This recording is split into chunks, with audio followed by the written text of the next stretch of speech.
Defensive line, young and strong and gonna be good. Moorhead, the tight end. Jim Covert, Bortz, Hilgenberg at center. Becker in the right tackle is Keith Van Horn. First down. Bears at their own 23. Galt and Suey are flanked to the right, and Payton is a lone setback, and now Suey goes back with him. They go with two tight ends. Dunsmore on the right. Here we go with Payton. Payton gets a couple. Over the right side, stopped by Queen Board. Up front for the 49ers. Pillars and Board, the defensive ends. Tuiasosopo, Manu Tuiasosopo, the nose tackle. The linebackers, Buns, Ellison, Reynolds, and Turner. But the 49ers do make an awful lot of changes. That secondary that was in 1981 so effective and still is. Lott, Wright, the cornerbacks, Williamson, and White Hicks, the safety men. Reynolds is out. Mike Walter is in. That's on the 49er defense.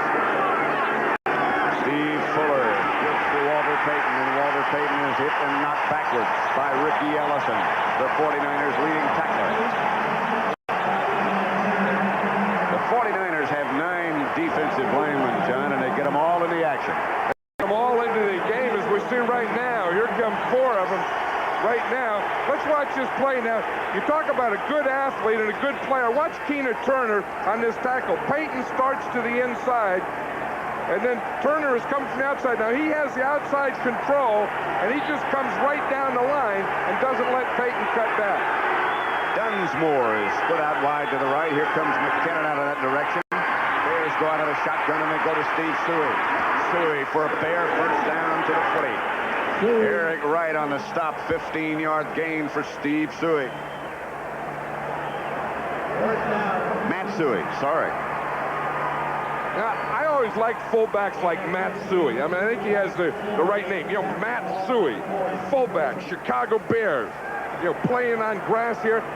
I wouldn't be surprised. You know, there hasn't been much talk about the Chicago Bear offense, but when we did, we talked about Payton and so on. But I wouldn't be surprised if this guy has a pretty big day today. Suey should have played at Arkansas. McKinnon in motion. Fuller back to Payton. Payton stymied at the line of scrimmage, knocked out of bounds by Eric Wright. You see how Walter Payton carries that ball? There's always a threat when Walter Payton goes on a sweep that he could pass the ball. And I bet you in this game we see at least once or twice where Payton will pass the ball, but he always has that ball up like, you better not come up too quickly because we can get someone behind you and I'll throw it to him. Mike Ditka, the Bears head coach, who really punishes that chewing gum during a game. Second down and 10. Payton is the lone setback. Two tight ends again.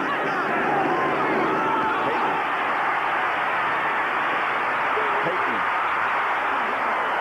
to the 49er 41. Tripped up by Carlton Williamson. 19-yard pickup. That was the same play, Pat, a draw to the left side that Suey got his first down on. Watch center Jay Hilgenberg here on Manu Tuiasosopo. You see me let him come in, turn him to the outside. Payton ran right off that block. And if Carlton Williamson, number 27, didn't make that tackle there, that was 6 points. Final score has just been put up on the scoreboard here at Candlestick Park. The Dolphins 45, the Steelers 28. So the Dolphins will be in Palo Alto. And one of these two will too. Here's Fuller back for his first throw. McKinnon, the intended receiver, incomplete. Ronnie Lott was the nearest defender. You know, that goes down as an incomplete pass, but I think that's what Steve Fuller needed. His first pass, he had time. He hit McKinnon right there. McKinnon didn't hold on, but that's the type of start that a quarterback like Steve Fuller needs. Last week, he was 9 out of 14, and when we talked to him up at Bear practice on Friday, he had to come away impressed, didn't you, John? Well, you know, I'm impressed with his leadership, you know, and his poise and his confidence and obviously his intelligence. Didn't play it down last year when he was with the Rams, but now, after 2 shoulder separations, they're looking at Super Bowl. Here's Payton. He rambles down to about the 32 before Tuiasosopo knocks him down after a gain of 8. And the great great thing about Walter Payton is you really don't have to block everyone. You can block about 5 or 6, and he'll get by the other 2 or 3. Watch him on this as he comes here. He has his off guard, off tackle, pulling in front. Look, he just makes the guy miss there. He makes him miss here, cuts back. You block half, and then he'll take on the other half of your defense. Well, when you ask around and you ask anybody, no matter whom, you ask about Walter Payton, and the comment is great back. He'd be on my all-Madden team. I would hope so. See, is the blocker in front of Payton, and Payton almost broke that one. Might be about a foot short of a first down. Ricky Ellison stopped him. Greg Landry in the middle of your picture, along with Mike Ditka. One thing I like about these guys is how they block for each other. Let's watch Matt Suhey on the left of the screen. Let's watch his block here, his wham block for Walter Payton. You see him, he comes in motion right there. Now watch him, he's going to make a trap block right there, and then Payton is able to run off it. You know, these Bears, they not only run and catch a ball, Walter Payton throw it, but they also block like linemen. Talk about the 49ers finesse. You can see how short it is. Along with the 49ers finesse goes ferocity for Chicago, because they play like they've always, as long as I can remember, played. A lot of intensity. That's a late word. They didn't know about that when they were the Munsters. And they're coming out with an aggressive attitude today. Here, the first 4th down. They're going for it. 4th and a foot. And it's almost got to be Payton, and it's not Payton. It's Fuller, and he gets the first down. Looked like Keena Turner of the 49ers might have jumped offside, but they got the first down anyhow. That's right. That penalty will go against the 49ers. Keena Turner was up there at that weak side linebacker, and he just got a little anxious. He knew it was going to be a run on short yardage. He wanted to get penetration. Watch him. He's at the top right of the screen. Number you see him 58. there? 58. Keena Turner. First He gets down. in the neutral zone. Then he gets in the backfield. He got in a lot of things. And now the Bears are in the positive zone. 1st and 10 at the 49er 25. The referee, by the way, is Jerry Seaman. The umpire is Gordon Wells. The head linesman is Jerry Bergman. Bill Reynolds, the line judge. The back judge, Al Jury. Side judge, Dave Parry. Field judge is Don Orr, and the alternate is Dick Dola. First down, Bears, the 49er 25. McKinnon in motion. Payton, and he can throw it. Looks to throw. Tucks it away. Just barely gets back to the line of scrimmage if he does. Lawrence Pillars tripped him up. Well, we said that Walter Payton would be throwing, and then there's the first time. I think we'll see it at least one more time in short yardage. But he was trying to get the ball deep to Willie Gault. He was trying to get Gault deep in the end zone, and Gault ended up double covered. Now watch Gault. He starts in the left. He's going to come across here to the right. Now watch the coverage. There's Eric Wright and Dwight Hicks. So they have them doubled. That's what Walter Payton saw. He saw, well, geez, they got 2 of them. I won't throw. I'll just run it. 2nd down and 10 as Payton struggled to get back to the line of scrimmage, and Fuller will throw and will have time intended for Moorhead. He led him a little too much. Eric Wright on the coverage. Steve Fuller couldn't see it, but he had over here on the right side, he had Dennis McKinnon wide open. He got behind Ronnie Lott, and he was wide open down here. I'm sure he'll tell him about it. Again. There's Dan Bunce, number 57. You see what they do to a tight end? They start him on the linebackers on him. Moorhead got away from Bunce, away from the second linebacker, and the ball was just out thrown. Second linebacker, number 99, was Mike Walter. Yes, so it's 3rd down, and Fuller retreats into the shotgun. Gault is split wide to the right. McKinnon goes in motion. 49ers look like a blitz, and then they back out of it. Fuller heads up the middle, is tripped up after a gain of 2 by Big Hands Gary Big Hands Johnson. And Bob Thomas will come on. Everybody, I think, John, expects a low-scoring game. You know about the Bear defense, or at least you've heard about them. But the 49ers can play the good defense, too. You know, the other thing, everyone expects the offense. You know, they talk about the offense, the defense, all these guys. And it will usually boil down to someone like this, Bob Thomas, kicking a field goal, or Ray Worsham. In a game like this, it figures 41 yards away with Bashnagel holding. Thomas, plenty far enough, but wide right. No good.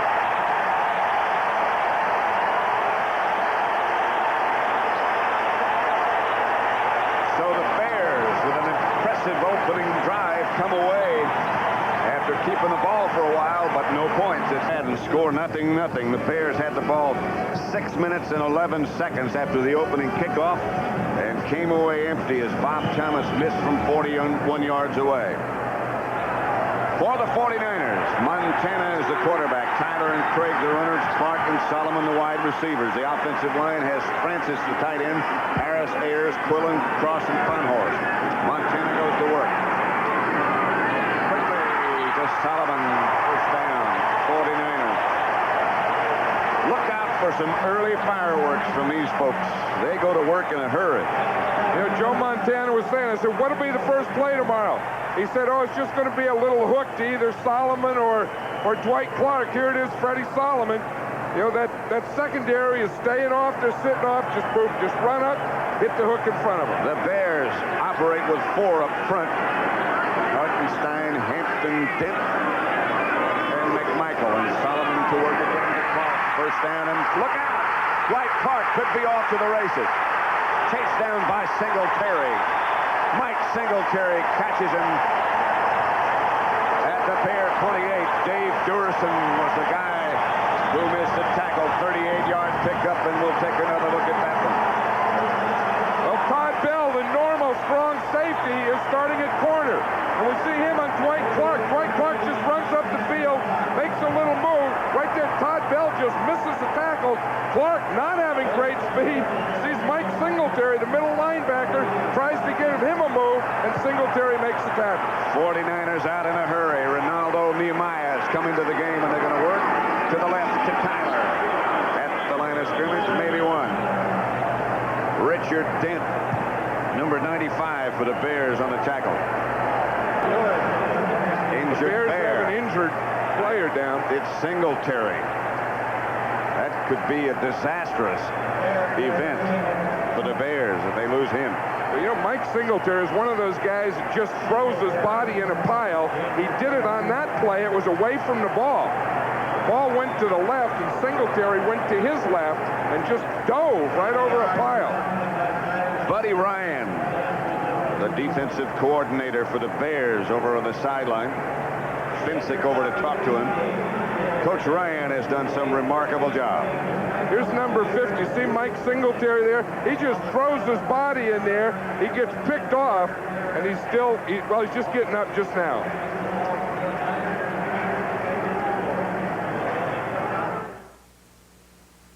Pontiac. Number 50, the injured Bear, seems to be okay now, selected to the Pro Bowl this year. Brian Cabral, number 54, has taken his place. Singletary, a very impressive player and a very impressive individual. Ronaldo Nehemiah, split wide to the right. A lot of speed there, too. Solomon is out to the left. Montana to work to Ronaldo. And Skeets is down to about the 17. A gain of 10. Finsick on the stop. You know, when you put Ronaldo Nehemiah in, the defensive back is always going to give a big cushion. Watch Mike Richardson, number 27. He's not going to let Nehemiah get deep. Of course, so what does Nehemiah do? Make you think you're going deep, and then just stop and come back in that hook. That looks like the game plan of the 49ers on his first few drives is just throw in front of him, try and get him up, then go deep later. Underneath is the game, and Clark broke a big one. Here's Clark in motion now. And Montana goes back to throw. Lofting it out to Clark. He bats it around and loses it. Would have been a spectacular catch. He couldn't come up with it. Dave Durson on the coverage, number 22. That's the change, as John Madden said a minute ago, in the Bears secondary, and that could be a very significant change. Well, you know, it does two things. It takes Todd Bell, a real physical player, out of that inside or that defensive middle and puts him out on the flanks where they can stay away puts Durison in there, a good player, but not as physical as Todd Bell. To the Bears, that strength down the middle has been so important all year. Montana back quickly. At the 5. Mike Richardson, the defender. Solomon hangs on. It's a Niner first down. It'll be first and goal. You know, the most impressive thing about this drive in the 49ers back is the protection. The time that they're giving Joe Montana. Watch this offensive line here. We know what happened last week to the Redskins. They didn't give Theismann time. This time on this drive, no one has gotten close yet to the quarterback, Joe Montana. And the Bears, of course, over the year, have sacked so many quarterbacks so many times that that's highly unusual. And Montana goes right. Here comes the Bear blitz. Montana finds his receiver at the 2. Again, it's Solomon. Montana, we said in the opening that Bill Walsh, or we talked about it in the pregame show about those quick feet of Montana. And this is what Montana's going to do against the blitz. We see the middle linebacker coming. We see Durison, the safety, coming.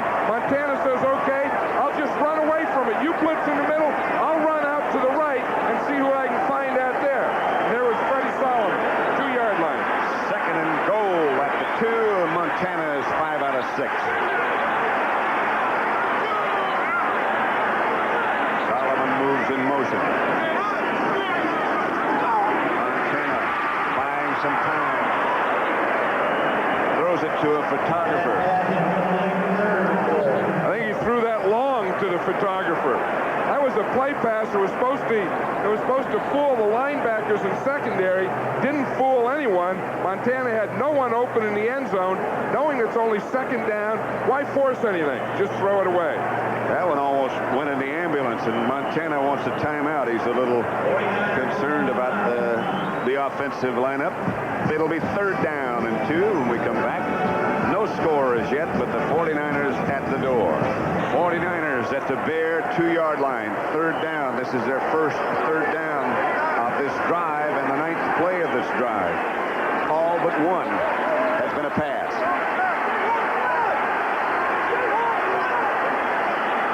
Third for the Niners. The Bear 2. No score.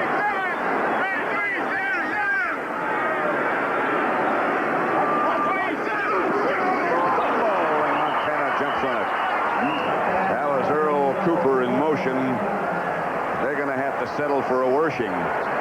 You know, you hate to have to audibilize down on the goal line. That's what Joe Montana was doing, that red 73. Watch him here. He's audibilizing. Now, sometimes that takes a lot of concentration off the center and the quarterback, and sometimes it also changes your snap count. And you really don't like to audibilize, period. But when I was coaching, I used to hate to have to audibilize on the goal line. There ought to be something you would think that would work against everything. Especially when you get down there. 21 yards for Wershing with Montana holding. Wershing hits, and the 49ers break on top 3-0. Boy, is that ever a familiar story. San Francisco scores first, and they lead early. It's been that way almost all year. This is the NFC Championship game. The 49ers do lead the Bears 3-0 with 4:21 left in the first quarter. Whoever wins will be on the West Coast to play the Miami Dolphins, who won the AFC earlier today. Ray Wershing to kick off. Woolley Galt and Dennis Gentry back deep for the Bears. Ball sails over both of them and flies out of the end zone. And they'll bring it out to the 20 and start to operate from there. Here's the drive by the 49ers. Wershing finished it off with that 21-yard field goal. 10 plays, 73 yards. They kept the ball 4 minutes, 28 seconds. All but one of those plays, if you forget about the fumble, was a pass. And I think that they established something else. One, that they are going to pass, that's going to be their game plan to attack the Bears. And number two, that this offensive line, at least early in the game, can pass protect this 46 defense. 49er offensive line is excellent. No question about that as you look at Steve Fuller. Bears from the 20. Peyton and Suey, and Moorhead in motion. And Suey gets the handoff, and Suey tries to get to the right side and gets nothing. Ricky Ellison, one of the 49er defenders. The other was Dwayne Board. You get the feeling, with all the talk, John, about the Bear defense, that the 49er defense was neglected or not given the notoriety. I think that's been true, but the players said that it didn't bother them. You know, that they kind of liked that. That's what Ricky Ellison was saying yesterday, number 50, the inside linebacker of the 49ers. He said, you know, that's happened, but that's not bad. Let them not respect us. But then you can come out and show them, and everyone says, whoa, this guy's pretty good. 2nd and 10, and be careful of this down right here. Intercepted by Dwight Hicks. He got the rebound. It's 49ers. Willie Gault had it bounce off his hand. I just had a feeling. You sure did, but I'll tell you, that's the second ball that Steve Fuller has thrown that should have been caught. Willie Gault has to catch that ball. That's right in the hands. There's no reason that that ball is not caught. Dwight Hicks makes a pretty good interception if that ball didn't touch the ground. I don't know. That was awfully close.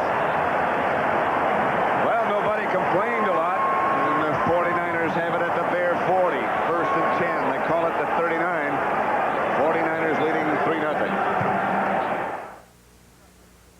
If you've got what it takes and really care, there's a special kind of life you'll want to share. Serving your country is a special call. It's good for you. It's good for all. Not all who try fit the bill. It calls for brains. It calls for skill in the Army, Navy, Air Force, Marines. High-tech and the services go hand in hand. It's a whole new world. You're in demand in the Army, Navy, Air Force, Marines. You'll move up. You'll feel proud. You'll stand out above the crowd in the Army, Navy, Air Force, Marines. But most of all, you'll earn the respect of the people and country you're there to protect in the Army, Navy, Air Force, Marines. It's a great place to start.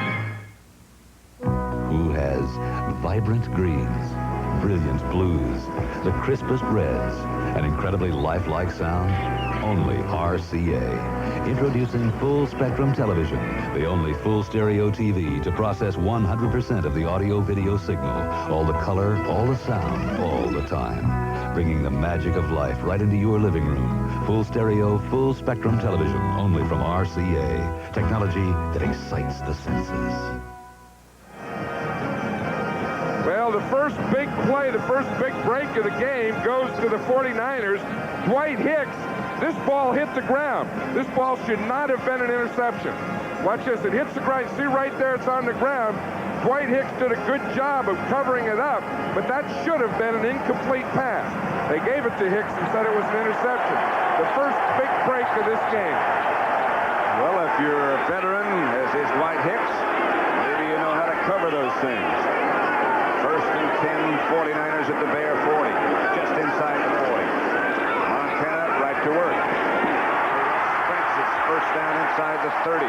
Singletary back in the game makes the stop, but a gain of 12. Hit him underneath, John.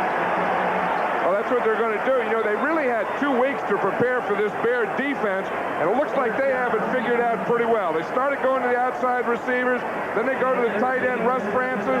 He just works underneath the linebackers. Big target in there, 6'6". Montana finds him. Quapp just gives him the ball for the 1st down.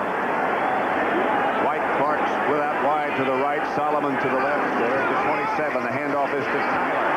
Tyler down the right sideline. Tyler out of bounds at the 2. Number 26 rips off a gain of 25. The 49ers don't run a lot, but when they do, they want to be successful with it. Watch Tyler, it's just a dive play. He starts in there, Dan Hampton misses the tackle.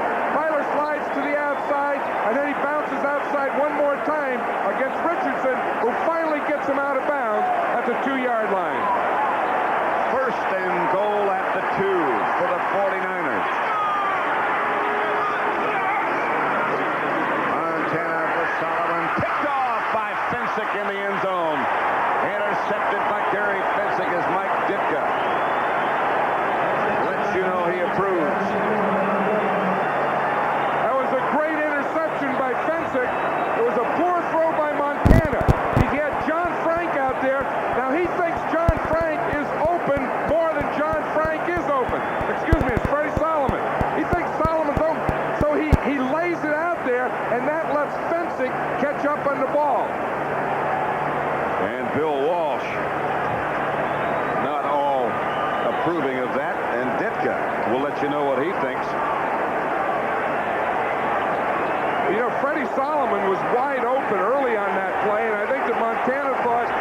gimme, and he threw it like a gimme, and Fensick didn't gimme. Sometimes you get too fancy.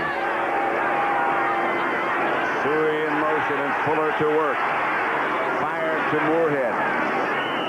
He's out to about the 26-27 before Jack Reynolds. That's the first completion of the day by Steve Fuller's Gary Fensick. 5 interceptions on the year. Number 45. He's quite an impressive individual, too. I tell you, he's he's a bright guy. He's from Yale, but he'll hit you. You know, and he's all over that field, and that's all he's looking for is a good hit. I think he was just going to try and find some hit there in the end zone against Solomon, and he found an interception. He is not allergic to collisions. Neither is Jack Reynolds. Second down. Peyton over the left side as only he can do it. Lawrence Pillars tripped him up. A Bear first down. I think that was a good move by the Bears of throwing on first down. You know, everyone knows that the biggest and most important part is this guy right here, Walter Payton. But you can't just give him the ball every play. So throwing on first down, mixing the plays up, then when you really need it, there's going to be a lot left for Payton. One thing, when you talk to Bill Walsh about Payton, you know, people talk about his moves and his jumping ability, and he can throw it. The thing that Bill Walsh always brought out as we talked to him was stamina. And he's playing as hard or harder in the fourth quarter as he does the start of the game. Here's Payton. Payton ricochets off Ronnie Lott. Not many people do that. Stover finally got him down. Ronnie Lott made a heck of a play on that. Keith Van Horn, number 78, the right tackle. Watch him pull out here, 78. Now he's going to come right here on Ronnie Lott. Ronnie Lott gets off Van Horn's block right there. You see him? And he puts a tattoo on Payton. And Payton just kind of runs right through the tattoo. Tattoos are not usually easy to get rid of. Ronnie Lott was saying the other day, he said, I want to play as hard as I can against this guy because he's the greatest back in football, and I want him to respect me, too, as much as I do him. 2nd and 1. Fuller to Payton. Payton has a Bear first down at about the 44. Ricky Ellison. Carlton Williamson on the bottom of the pile. 9 carries, 47 yards for Payton. Should be the end of quarter number 1. It's been an eventful quarter. The 49ers lead it 3-0.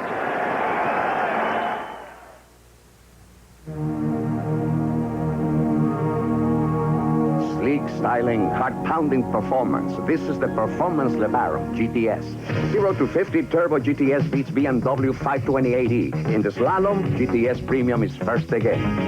Performance seats, available leather-fitted cabin, advanced electronics, and a 5-year, 50,000-mile protection plan.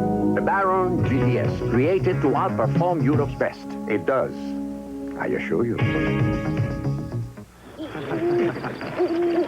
This camping trip was a good idea. Yeah, it sure is relaxing.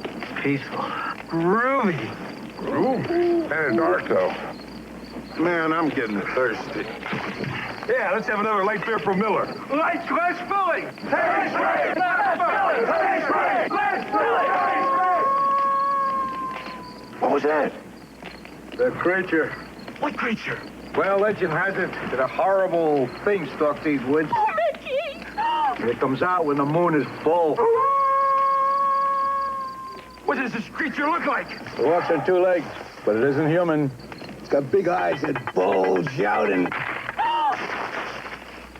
It's the creature!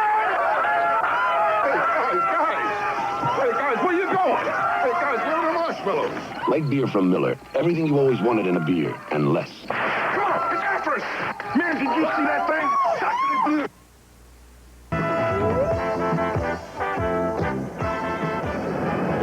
At Candlestick Park, the home of the 49ers. The hosts are leading the Bears 3-0. Steve Fuller brings the Bears out of the huddle. 1st and 10 from their own 44. Suey and Payton. This is Dennis McKinnon in motion. Fuller back to throw. goes quickly to Moorhead, who's close to midfield, gets hammered in the head, tackled by Ricky Ellison, was hit hard by Jim Stuckey, gain of 6. The Bears offensive center, Jay Hilgenberg, just limped off. Yeah, I was just going to say, now that is always a very difficult thing because your center works all week with a starting quarterback, and the backup center really doesn't get that much work. Andrews is the backup center, number 60. He's a rookie from Louisville. He's got to work against 3 different middle backers. Here's Fuller. There's one of the middle backers, Michael Carter, number 95, who started in front of Andrews, and he comes up with Fuller in his arms. There's 2 rookies going against each other, Michael Carter, Tom Andrews. Watch Andrews, it's his first play. Now, that really wasn't his man. He had to come off on the blitz. He missed Hacksaw, and then we see what happened. Kurt Becker, the right guard, came down on Carter. So Carter got off of Becker and made the play after Hacksaw on the blitz went by Andrews. If that name sounds familiar, Carter, it's because you remember the Olympic Games, and he was a silver medalist, John? Right, shot putter. 3rd down. McKinnon moves in motion again, and Fuller goes out of the shotgun. Gets away from everybody. Almost everybody. They say his arm was going forward, so it is not a fumble. Big Hands Johnson was the man applying the pressure, and the Bears will have to punt. Well, the first guy that gets in here is Jeff Stover, number 72. He's going to end up right at Fuller's feet right there. That's the tap. Then he starts to run, then he gets the bap, and then the sack. Here is Dave Finzer, who hurt his knee last week against Washington, making a tackle after kicking off, and he is in the punt. He hasn't kicked since Wednesday. Dana McLemore is number 43 back for the 49ers. Finzer. Good kick. Wow. Rocket. McLemore takes back to his 5. McLemore out of the pack. McLemore still on his feet to the 30. Andrews finally knocked him down. A 55-yard punt. 25-yard return, so they net 30. 49ers take it over 1st and 10 at their own 30. Talk about tough things that players have to do. The punt returner is really something because he can't spend a lot of time running right and left. He has to get that ball right up the field. Look him just bounce off tacklers, one there, another one there, and he finally gets it out to the 30-yard line. That's 30 tough yards. And 30 very valuable yards to the 49ers. They lead 3-0. College basketball doubleheader coming your way next Saturday on CBS Sports. In the first game, 2nd-ranked Duke will host Washington. And most of you will see 10th-ranked DePaul take on Houston, while those in the South will see Kentucky against Alabama.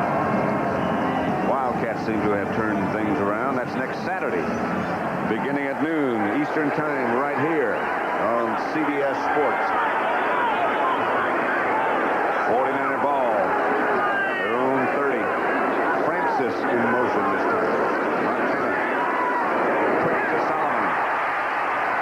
Another Niner first down. Mike Richardson, the defender. 13-yard gain. Montana firing quickly, and the Bears haven't been able to get close to him. That's what Bill Walsh was saying the other day. He said what we have to do is Joe has to get rid of the ball.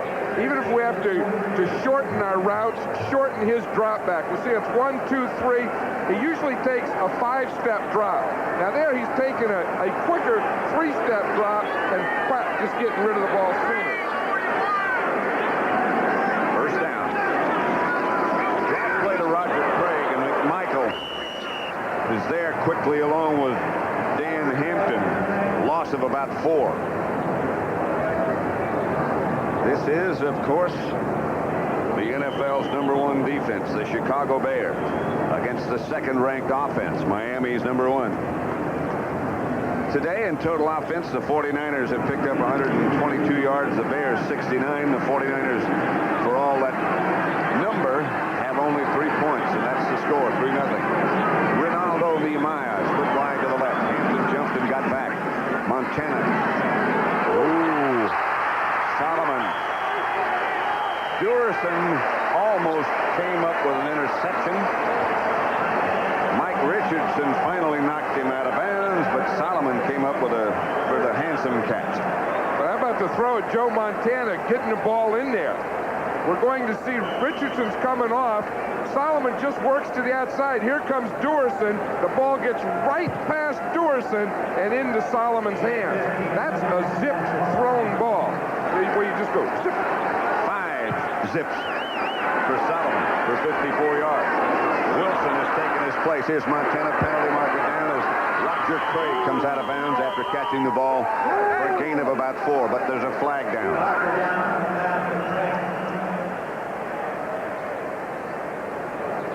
Old Wendell Tyler got a pretty good block over here in the sideline on Mike Singletary. Against the Bears.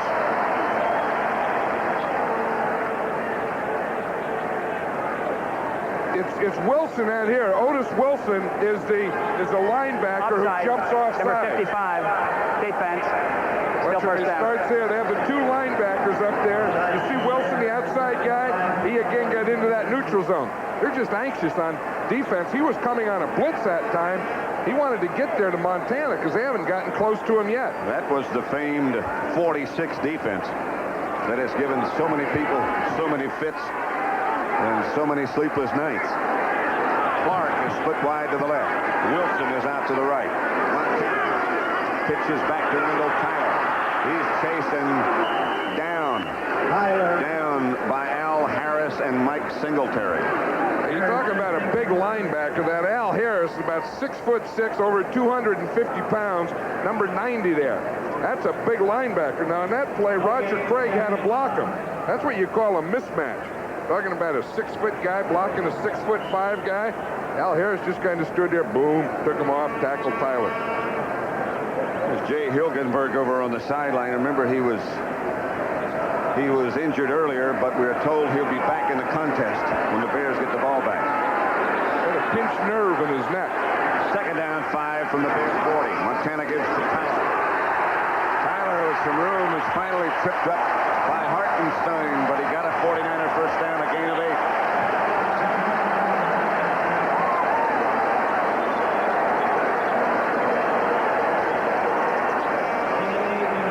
They're working over in that left side. Watch the left guard there, John Ayers, number 68. He does a good job. He just takes his guy, Richard Dent, just pushes him to the outside, and Wendell Tyler cuts right inside. You know, Richard Dent had a big game last week. So far in this first half, we haven't heard his name yet. They're handling him pretty well. Only when you said he was blocked. First down.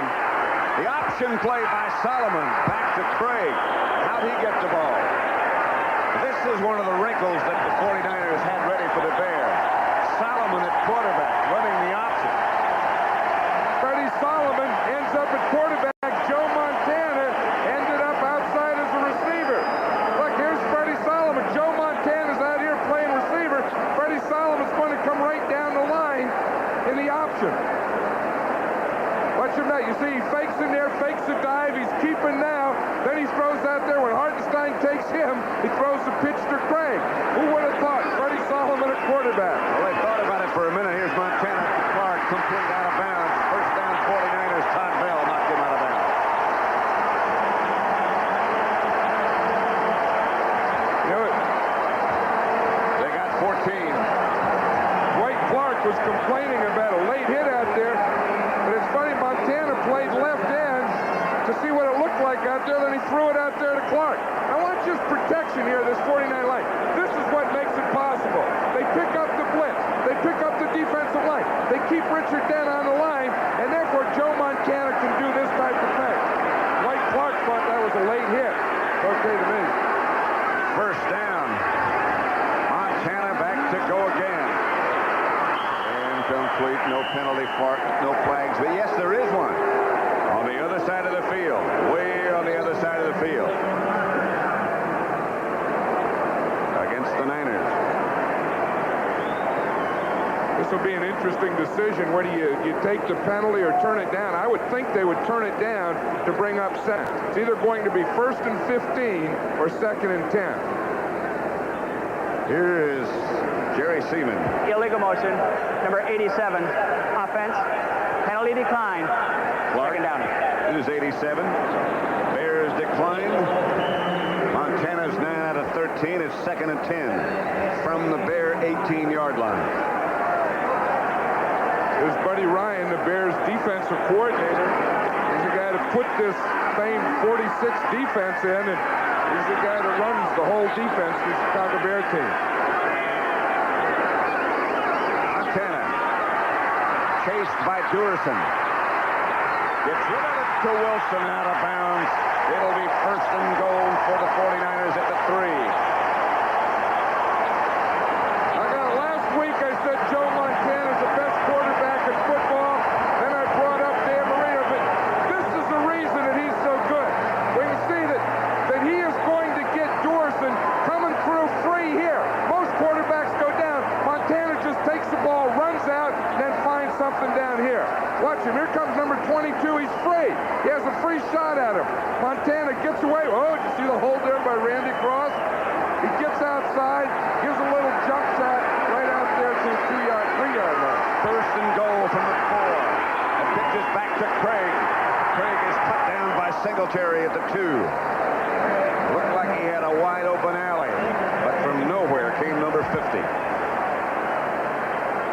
You talk about guys getting psyched up to play and ready to play. This guy Mike Singletary looks to me that he's always ready to play.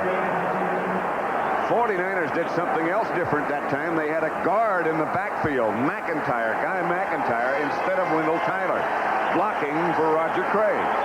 That was one of the plans that they have also to help in their pass protection. If they were having trouble with pass protection, they're going to put McIntyre in the backfield. Tyler's back, and Tyler is smacked in the backfield by Richard Dent. Lucky to hold onto the ball. Richard Dent came firing off the right side and did a tattoo number on Wendell Tyler. Tyler's getting up. Look, where did that guy come from? Richard Dent hit Tyler about the same time that he got the ball, and as you said, Tyler's lucky he didn't fumble that ball. Watch Dent on the penetration right there. He just goes right inside of someone. Tyler just gets him. Holy moly. Richard Dent from Tennessee State.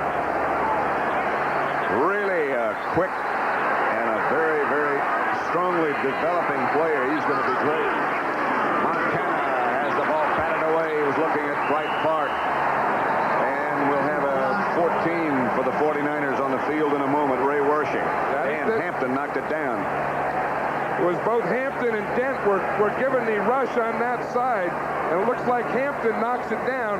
Dent is to his right. Hampton is number 99. He starts out there to his pass rush, just get that big left hand up and knocks the ball down. The 49ers have been at the door a lot, but don't seem to be coming away with any sails. Montana holding from 22 yards out for Wershing. And it's good. And it's 6-0. 7:57 left to play in the first half, and the 49ers lead the Bears 6-0. Last year, car makers spent a record $1 billion in advertising just to tell you how wonderful their cars are. Fortunately, there's a more objective opinion: car owners. According to a recent survey of all cars in America, import or domestic, Subaru ranks second only to Mercedes in customer satisfaction. And that's the kind of advertising money can't buy. Subaru. Inexpensive and built to stay that way. I have taken on many fighters. Here's the play we were talking about where Guy McIntyre, backup guard, is playing halfback. Now he's going to lead block on Gary Fencing.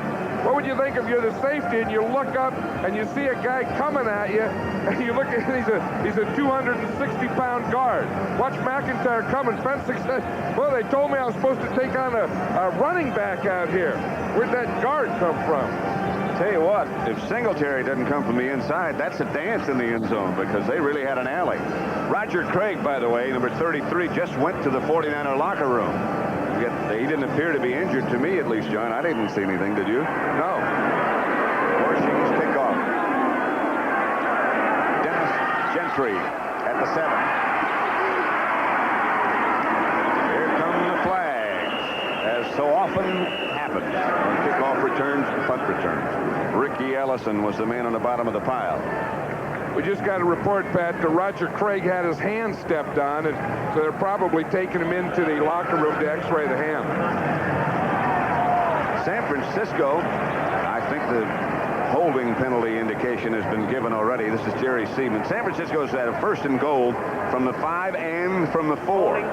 Number 54, receiving team, during the return, 1st down. And all they've gotten out of those 1st and goals is 2 field goals. Here's number 54, Brian Cabral. Now, that's a good hold. If you're going to hold, put both arms around him, wrap him, take him to the turf. I mean, that's a good one. Don't get one of those little touching on the back. I mean, that's what Brian Cabral said. Hold him. Heck, I'll tackle him. Might as well be serious about it. 1st down, Bears. Their own 14, Steve Fuller, the quarterback. Calvin Thomas was in there. That's a lateral to Payton. Payton to about the 9. Ricky Ellison and Jack Reynolds converged. There's Buddy Ryan talking to his defensive unit. Well, you know, we were talking to Gary Fensick the other night, and he said that Buddy Ryan takes about the 1st quarter to figure out what they're doing, and then he makes his game plan. And basically what it is, if they keep the running backs in, he doesn't blitz, he drops off. If they release the running backs on pass patterns, then he blitzes. Sounds simple, but a lot of people haven't been able to figure it out all year long. Fuller, draw play to Thomas. Calvin Thomas to about the 12. It'll be 3rd and long, extremely long. Well, the first 2 times the Bears ran that play, the first time was to Matt Suhey, and they ran the same play to Walter Payton, and they had big yardage on it. That time, Gary Big Hands Johnson was in. He just stayed right on the line of scrimmage. There was no hole for the draw play. Now you have 2 ex-San Diego Chargers on the right side of the 49er defensive line. Gary Johnson, 97, and Fred Dean, 74. And they can rush the passer. And you have Jim Covert and Mark Ports blocking him. And Fuller operating out of the shotgun.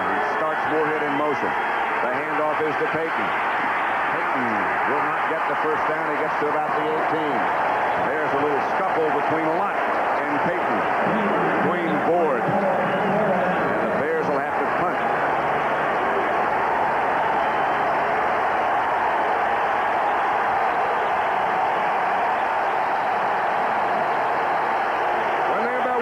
When he gets at the end of the run, he wants to finish it off, but he doesn't like anyone piling on him after the play's over. Ronnie Lott looks like he has him down there, and he's saying, you know, he wants to try to get the ball out of there. Payton said, hey, the whistle's blown. This play's over. Get me next time. Finzer standing at about his own 4-yard line, making the 3. Back deep is Dana McLemore for the 49ers. Finzer hits another good punt.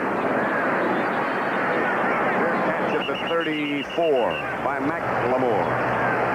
And the 49ers take over there. Finzer has 2 punts today, 155, and that one was 48. Not bad for a guy who's hurt.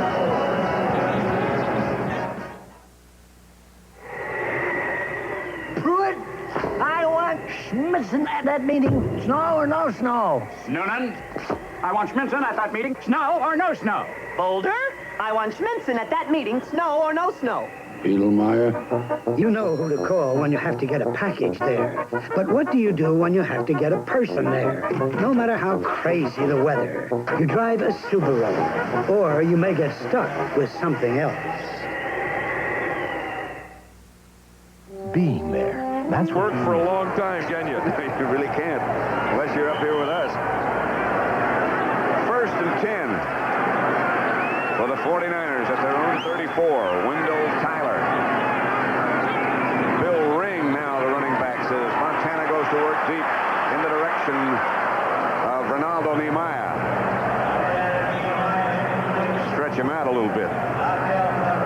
they started out, and they started out with those short passes, and I think they do want to do that, stretch them out. Let's watch Bubba Paris, number 77 there against Richard Dent.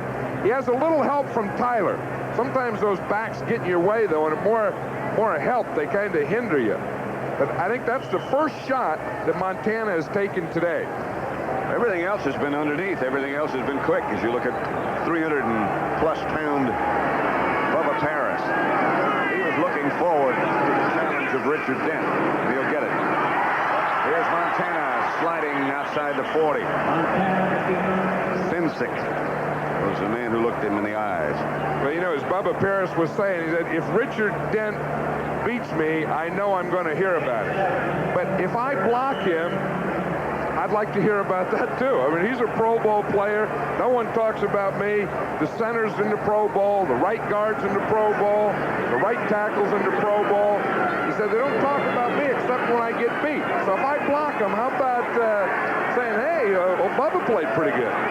It's third down. Dent is right in front of Paris. Quickly outside to Russ Francis. Al Harris. The linebacker was the defender, and that's one of the keys to beating that 46. That tight end has got to get loose. Watch Richard Dent here on Bubba Paris. Now, Paris gets those big arms out, keeps them away. Now, watch what Dent does. He's trying to take them off. He just starts swinging to get those hands away. Paris is saying, I'm still blocking you, and now they do a little talking. But that's not bad. You see how he gets those big arms out there, get the hands up, then you can't rush from there. The guy gets in close to you, then you're in trouble with speed like Dent has. Grading that action, Bubba's one up. First and 10. Bill Ring, who replaced Craig, barrels off to the right side. Picked up a couple, just got across midfield before Duerson knocked him out of bounds.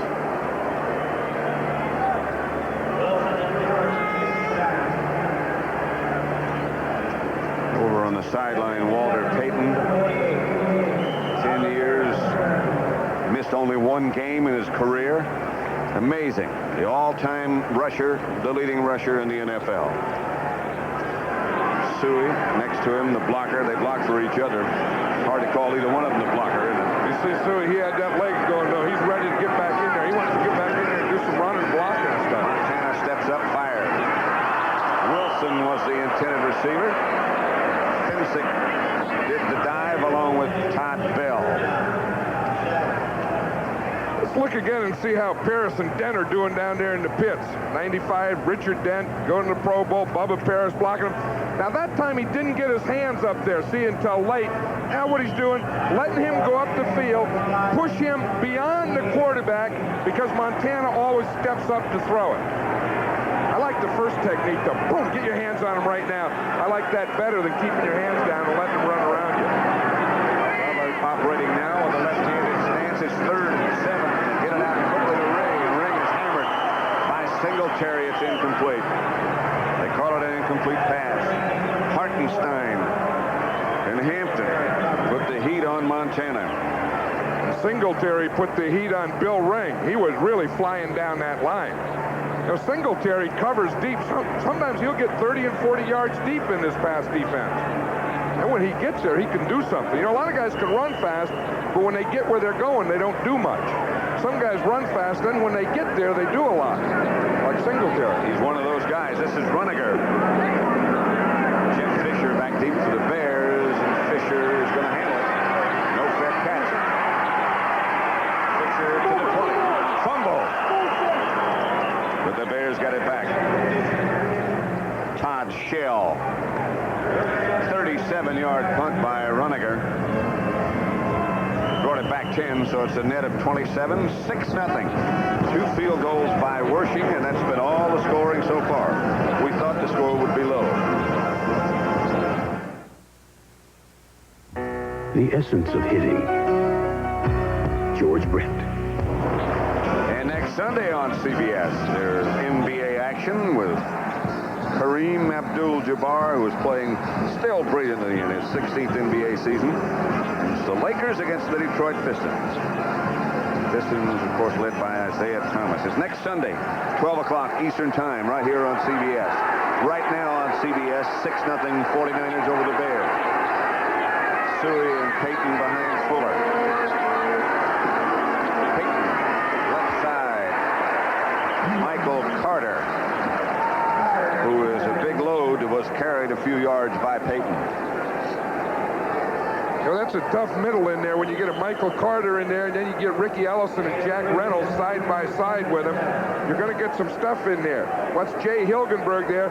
He has to come off of Carter, then try and get Hacksaw Reynolds. He gets him out, but it's too late because Carter goes around and comes in and makes a tackle. A gain of 3 by Peyton, second at 7. Bears operating from their own 23, trailing 6-0. Suey. Stymied. Stop. Ricky Ellison, number 50. Remember, Roger Craig went to the 49er locker room. Hand injury was the report. It's not broken. He's had it retaped, and Craig should be back. You can see his right hand has been retaped. I think that might cause some difficulty catching. Well, he's trying to get it comfortable. You see, he had the scissors there, and it's probably too tight now. He's going to cut it to loosen it up so he has full flexibility in the hand. Just watching, he called the trainer over for some additional work. 3rd and 6, Fuller out of the shotgun, looks upfield, throws to Peyton, shakes one tackler. Peyton is stopped short of the first down by about a yard by Mike Walter, number 99, with help from Ronnie Lott. Ronnie Lott, I think, is the guy that stopped him from getting the first down on that play. This is a real challenge for Ronnie Lott. I think anytime Walter Payton gets the ball, his motor goes up about another 20 miles an hour. Now, Payton still had a shot there to get the first down, but the guy that stopped it was 42, Ronnie Lott. He was the guy that finished off that run for Payton. Because I think without Lott being there, Payton could have stretched it out another yard and had the first down. 2-minute warning has been issued now. The Bears, by the way, have 3 timeouts remaining. The 49ers have 2. Bears are going to have to punt. Finns are over with instructions from the sideline. 6-0. Everybody predicted it would be low scoring, and it is. I don't compete anymore, but I still pump iron. So after lifting a few hundred pounds, it's nice to lift one of these. Light beer from Miller. Light tastes great, and it's less filling with 1/3 less calories than the regular beer. Now, you know, bodybuilding is hard work, but having a great body has its advantages. Sure makes it easy to pick up guys. Hi, Rodney. Oh, hi there. What's going on here? Hey, honey, how about a lift home, huh? Light beer from Miller. Everything you always wanted. Magnificent city by the bay, San Francisco, the home of the 49ers, and 49er fever has really captured this community, this city. So far, the 49ers are not disappointing the faithful. They're ahead 6-0. We just got the 2-minute warning, and Finzer, number 15, who has really done an excellent job punting so far. He didn't punt all week. He punted one day, Wednesday. Then they let him rest. And he looks like he's got a live leg. Now watch him shank it. Well, he fluttered it. That goes out of bounds. The 49ers will have it at their own 41. There's a scuffle going on in front of the 49er bench.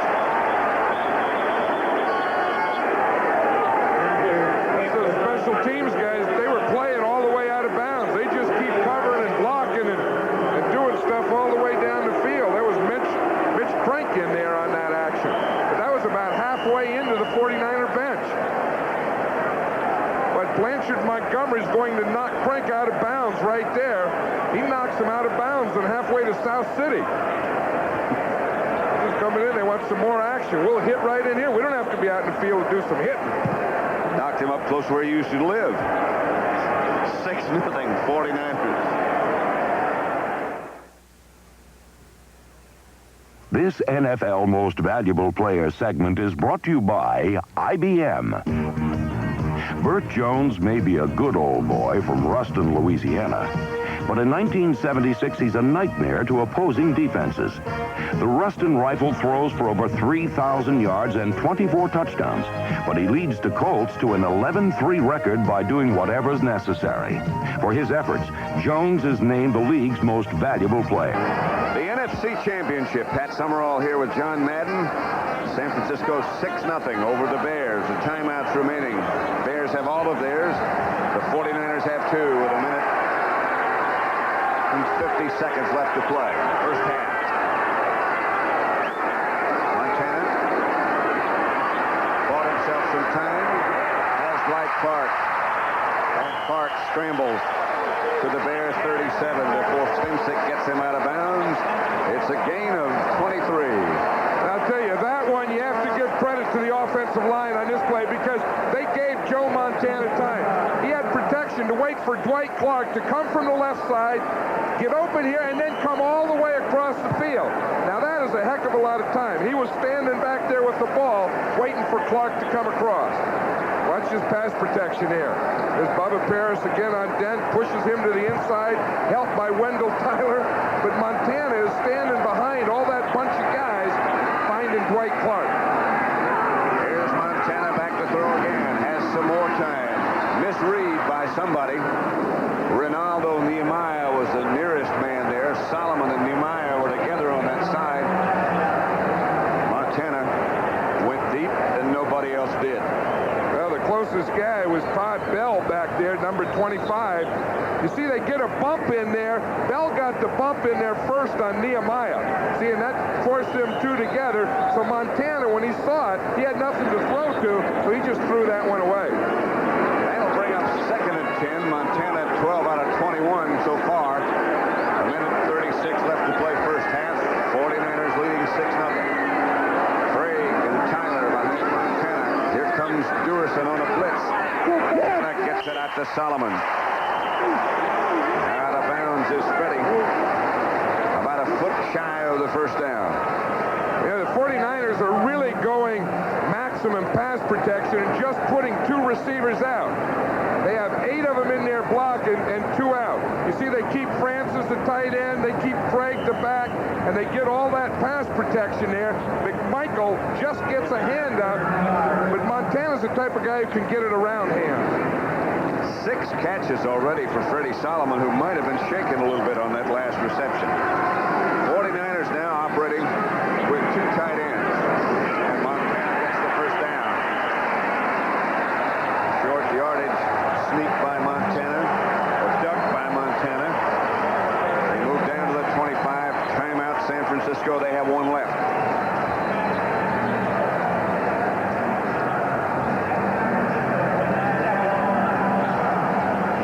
Sports Saturday next weekend, the 15-round IBF World Lightweight Championship between Harry Arroyo and Terrence Ali.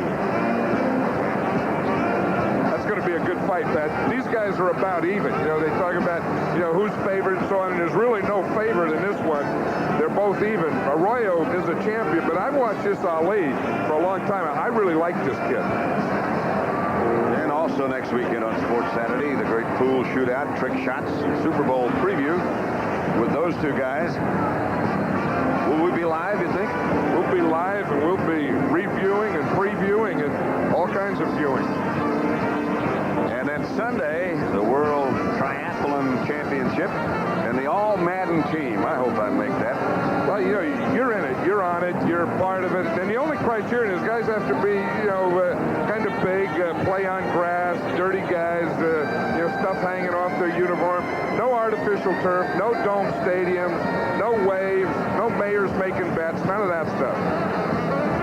I'm glad I made it. What I did last night. First down and 10 for the 49ers and the Bear 25. Serious down there. Here's Montana scrambling away from the Bear rush. Richard Dent is saying that he was held by Bubba Paris. Dan Hampton was the guy who made sure that Montana went down. 49ers have already used 2 timeouts. They're trying to save one here and go quick. They can't get their receivers back. Montana couldn't get the play. His receivers are just getting back to the huddle now. They only have 1 timeout. They don't want to burn it. And we're down to just over a minute left in the first half. 49ers, Montana. Montana gets away from the run. Chased by Otis Wilson. No flag. Singletary. And Wendell Tyler got all tangled up.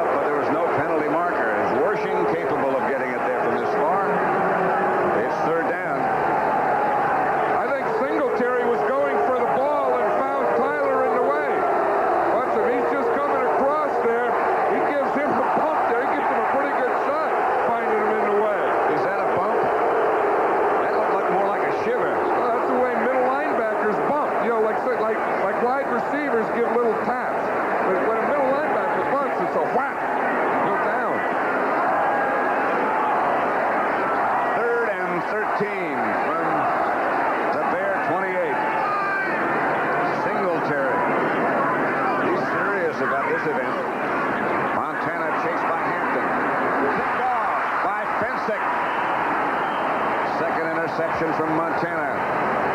Bubba Paris with a block that saved Montana.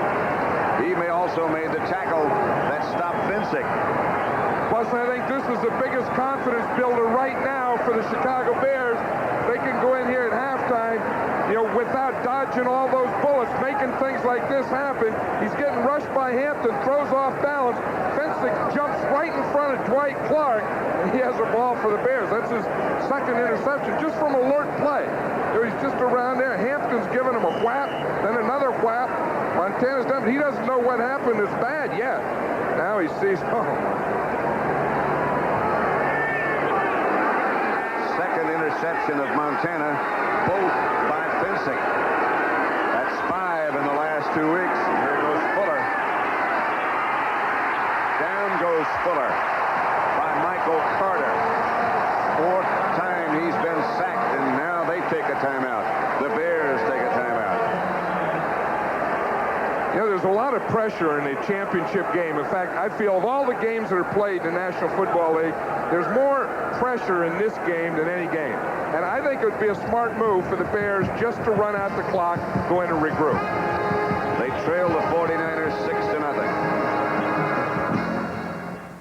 I'm glad you could be a part of this. For his enshrinement into the Pro Football Hall of Fame, Mr. Sonny Jurgensen. Vince Lombardi and all the other. I never thought I would be here, but to be here in the Pro Football Hall of Fame, it's like coming home again. It's a dream when you come from North Carolina and a little school down there, and then you play at Duke University, a team that really didn't throw the ball very much. Very fortunate to get in professional football. As an NFL quarterback, Sonny threw for over 30,000 yards. He's still ranked as the #1 lifetime passer in the NFC. Vince Lombardi said of Sonny, the thing about Jurgensen is he always wanted to win so fiercely. All the great ones have that. Hall of Fame is a great place. I'm sure that some young kid could come in here and look at these things and make a decision whether or not he would like to be a professional football player. This is where all those dreams come true, in the Pro Football Hall of Fame in Canton, Ohio. Don't miss it. This message furnished by the National Football League. The Bears have really dodged some disastrous situations. They only trailed 6-0, and they played good defense. They picked off 2 of Montana's passes, both by Finsick. Look at the yards passing. The 49ers 181, the Bears 3. 2nd and 16. Bears have thrown 10 passes to get those 3. And here's another one. Tasui, the 3 pass. Michael Carter is there to make the stop, the nose tackle again. The Bears have not made a first down in this quarter. Now the Bears take a timeout. That surprises me. Coming up at the half, highlights of that Pittsburgh-Miami championship effort by the Dolphins. Terry Bradshaw will be talking with Dan Marino. And, of course, those 2 people will be around to analyze what happened in the first half.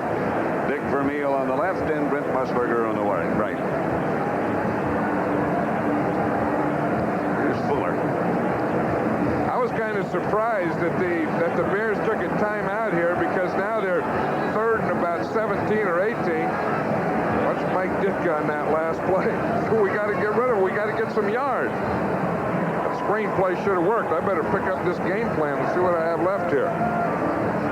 But I think that they've dodged a lot of bullets in this half, and I don't think that in this game that you have to have any macho deal at this point in the game. I think going in just down 6-0 would be a real plus for the Bears right now. When you look back at what they've done in the first half as far as throwing is concerned and big plays are concerned, right now it's 3rd and 20 at the 23. They have thrown 11 passes. You know what their net yardage is? Zip. None. So that wouldn't be a bad thing, just to run out the clock here. I was really surprised at that last time out. I thought maybe the 49ers would take. I think that last time out gives the 49ers an advantage, because they can stop them here, force the Bears to punt. And the 49ers still have 1 timeout left. Here's Fuller up under the center. Now they agree with you. Big Hands Johnson takes down Walter Payton, and now the 49ers will probably take that timeout. But I still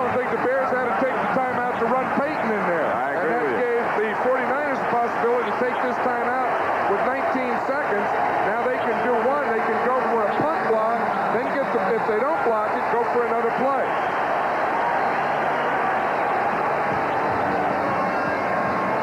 Finzer is in the action.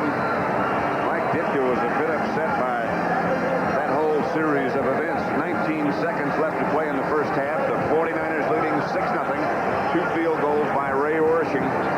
They send McLemore back deep. Finzer comes in for the Bears.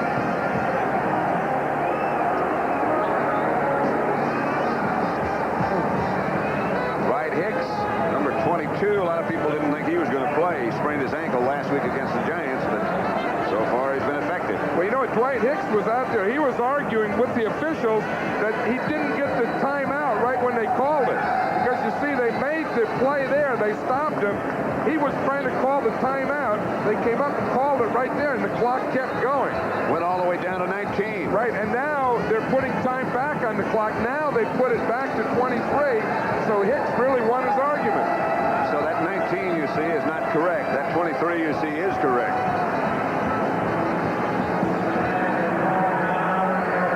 Watch Hicks right there, number 22. The minute the play's over, he's calling timeout. Then you see his head turn. He looked at the clock. It was 23, and they didn't stop until 19. There was a time that there were selected players who could call timeouts. Now, they all can call a timeout. Anyone. Finzer. Good kick this time. McLemore at his 31. Shakes 1. Shakes 2. Shakes 3. Flag is down. Perhaps he should have run it out of bounds. But the penalty will stop it, and the change of possession will stop it anyway. I think McLemore was thinking to get as many yards as he could, which I think is smart, because as you say, the clock is going to stop anyway at change of possession. So once they tackle him, they're going to stop it, so you may as well get as much as you can. Dana McLemore here wasn't counting on getting as much as he could and then losing 15 yards of it to a penalty. Illegal block, number 52, receiving team, during the return. Blanchard Montgomery, number 52, who's had a rather unique role in this game so far. One fight.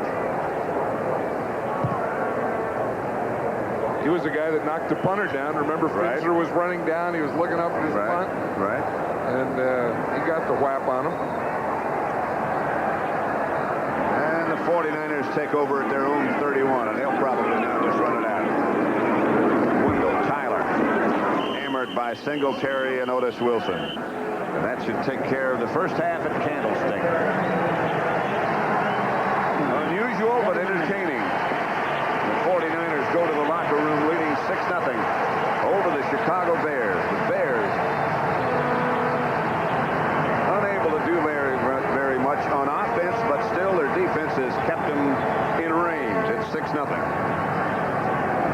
Is the Bears haven't been able to get to Montana, but I do feel that the Bears picked up defensive momentum in the second quarter. Exactly. Now let's shift our focus down to Miami, Dick, because it was the highest scoring AFC championship game ever. 45-28. The Miami Dolphins are going back to the Super Bowl, and for Don Shula, close it out 45-28. And what an afternoon Dan Marino had. More than 400 yards and 4 touchdowns. Terry Bradshaw of our CBS Sports staff was down to the Orange Bowl, and following the game, he spoke to Marino. Congratulations, Dan. Great game, 45-28. I gotta ask you one thing. In the first quarter, things didn't look quite the way the Dolphins wanted them. Steve was really doing a fine job. Second quarter, 14 points in a minute and a half going into the half. Was there a change in offense, change in philosophy to really put those points on the board? Not really, Terry. I think going into the game, we just knew we can go upfield on them in certain situations, especially in third down, because of the speed of our receivers and the type of coverages they played. And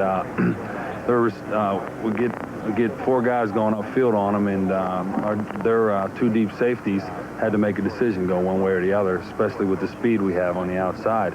And we were able to complete a few balls in the last 2 minutes doing that. And we had 2 touchdowns on that. And then with the blitzes they were coming with, our guys did a great job of recognizing the blitzes and doing their breakoffs they're supposed to do, and we got it done. So. Have you ever sat down and really stopped and thought just for a second all the things that you've accomplished in 1 year, actually in 2 years? Now you're going to the Super Bowl. You ever just sat down and said, golly, Dan, boy, can you believe all these things that have happened to you? No, I really don't think about it that much. It's something that I'm having a lot of fun, but it's something I'm not really sitting down and saying, hey, you know, looking back on what's happening and everything. I just go and do what I got to do. Just having fun. Just have fun, that's all. All right, you got the 49ers and the Bears having a great game out on the West Coast. All right, I want to ask you, who do you want to play? Don't say just any one of them, Terry. Who you really want to play? Who do you match up best with? I'd like to play the Bears because my buddy Jimbo's on the offensive line. It'll be nice to see him out in California. All right. Thank you, Dan. All right. Good enough reason, but the Bear offense will have to put some points on the board. We'll continue with the NFL today after this message and a word from your local stations.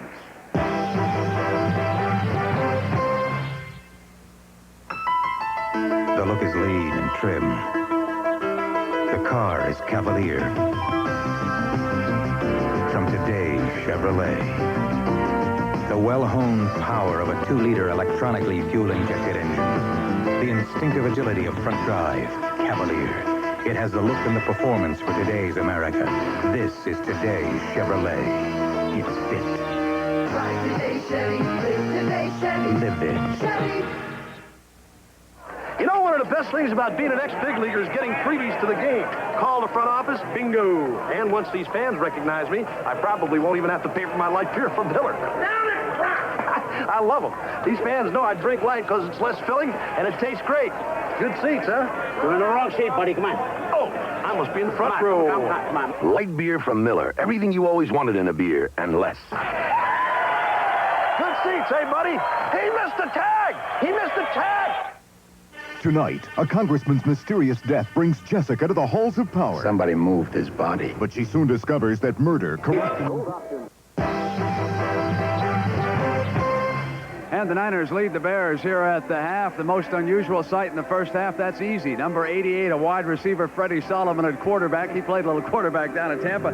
Dick Vermeil, Bill Walsh should do anything. Yes, he will. An example will be this play we're going to show. They run a veer option blocking where they turn the defensive end. See at the top of your screen, they did not bother to block number 73, turned him loose upfield. Wendell Tyler now, having run this stuff in college, runs it well, and there he is, loose for a nice gain. What were they taking advantage of there? The wide play and alignment of the defensive end out there in space, and they just slipped the ball in underneath him.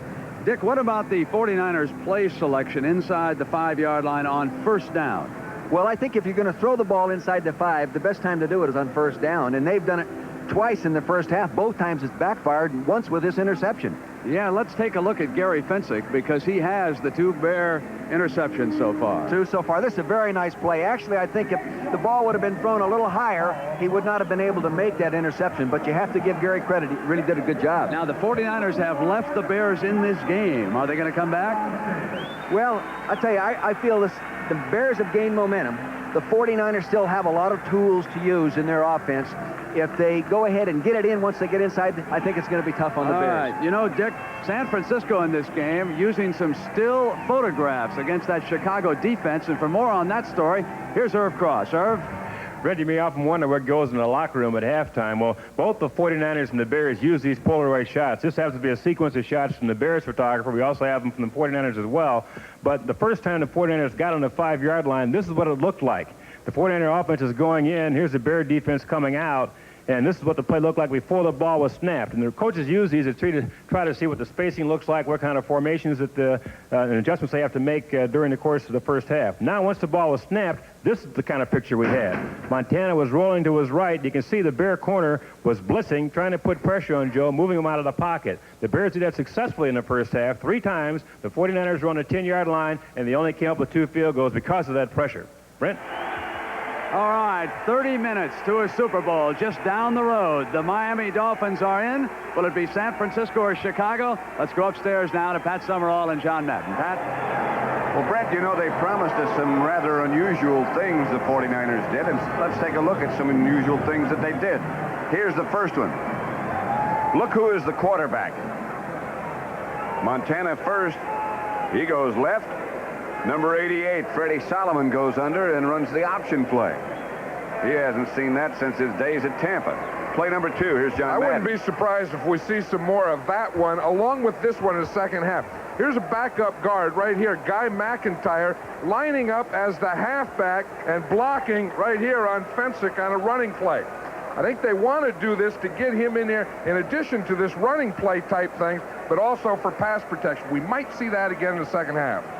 Dwight Clark, number 87, is the intended receiver. You see Russ Francis go in motion. Montana back to throw. This is the second interception by Gary Fensick. The Bears only trail 6-0. I say only with all due respect because Fensick has 2 interceptions. The Bears wind up the first half with no yards passing, but they're still very much in this football game. San Francisco 6-0. Over the Bears, Finzer set to kick off. 15 with about a 15-yard run at it. Derek Harmon at 20. One of the interesting things to see now, Pat, with the 49ers coming out on offense, is Bill Walsh said, you know, we always had that script for the first half, and we've been kind of flat in the second half, so he wanted to do something about it. He was going to have a script now for the second half. We see this is the blackboard in the 49er locker room at halftime. So this, in essence, is their script for the second half. You can see in the right hand, those were all the runs. The middle and the left were all the passes. So he's just starting all over again with a new series of things. The first half script got him a 6-0 lead. We'll have to wait on second half. Here's a pass. Here's Montana back. Here's Montana chased, and he throws it out of bounds. He's hit by Richard Dent. Freddie Solomon was the intended receiver. Total offense. In the first quarter, you saw the Bears not able to move it at all, did not get any yards passing. +8 and -8, so nothing with their passing attack, and it's pretty hard to win like that. Well, that was the thing with the Bears. I think they're going to have to go back to establishing their run with Matt Suhey and Walter Payton. And then the 49ers, of course, when they get the opportunities, they got to score with them. 49ers sent Tyler up the middle. Tyler rolls out very near a 49ers first down. Dave Durson stopped him.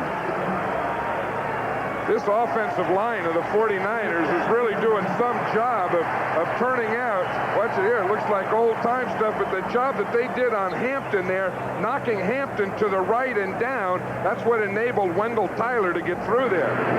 Oh, Fred Quillen really did put one on Dan Hampton there. That was deserving of Quillen's trip to the Pro Bowl. They give to Tyler again. This time it's Hartenstein. From the offside, Tyler tried to cut back. Flag is down on the play.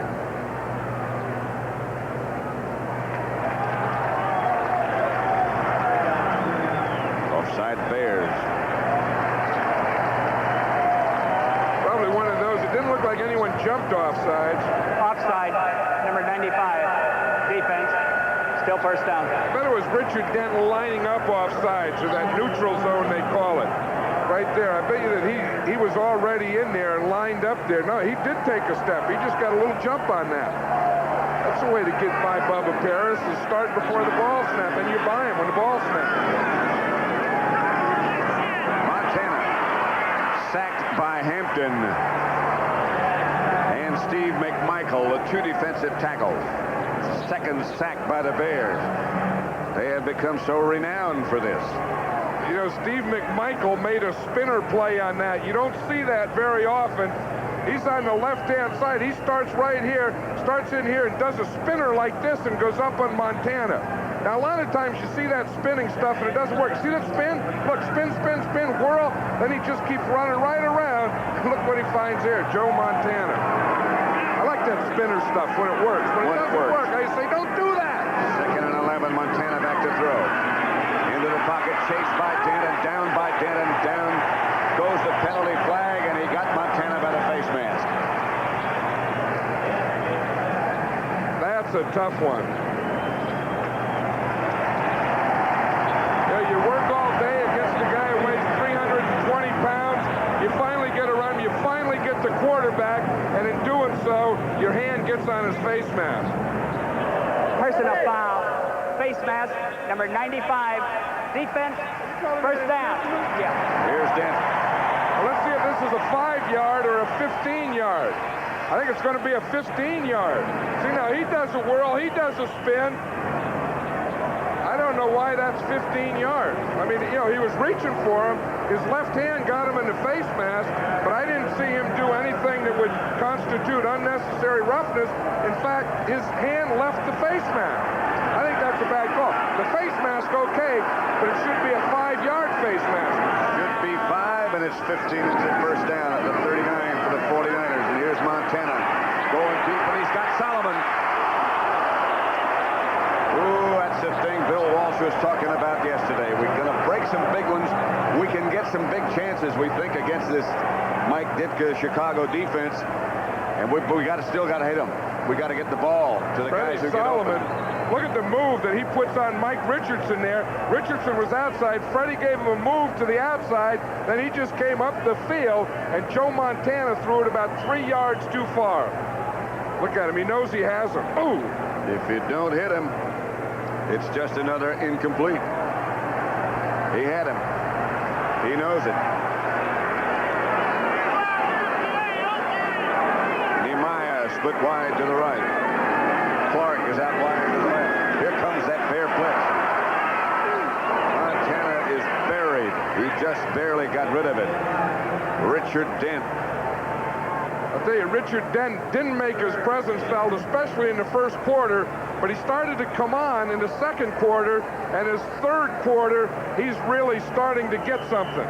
Let's watch a blitz here. We'll see the middle linebacker Singletary coming, and when that happens, that puts all these guys right here man to man. And that's all you have to do for a guy like Dent, is let him get on someone man to man. You see Singletary coming in there, diving, they run him through, and Dent catches him from behind. They had everybody coming. Durson, Dent, everyone. Montana back to throw. This time they don't blitz. Hartenstein is chasing Montana, and Montana comes up the sideline. Is cut, and really cut by Durson. And Montana is holding his knee as he is down in front of the 49er bench. He knew he was going to take some shots when we talked to him yesterday, but that one looks a bit serious.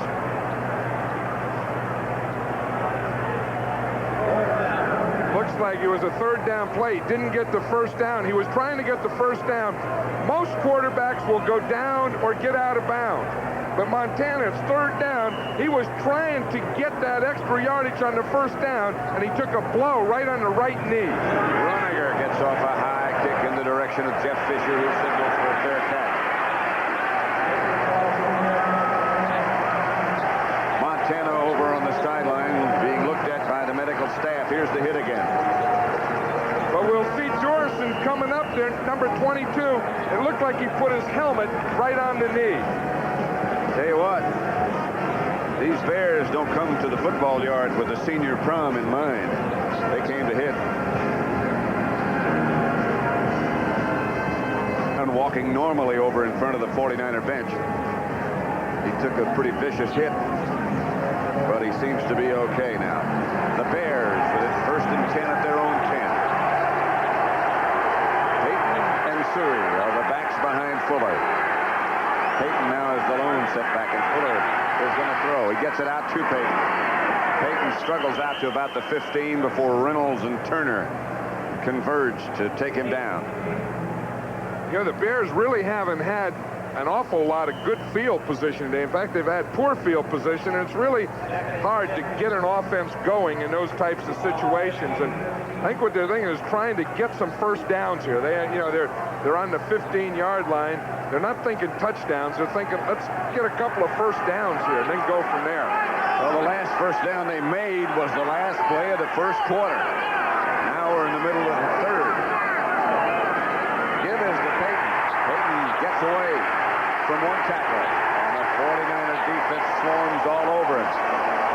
The first man there was Eric Wright, and then Carlton Williamson, and the rest of them came there.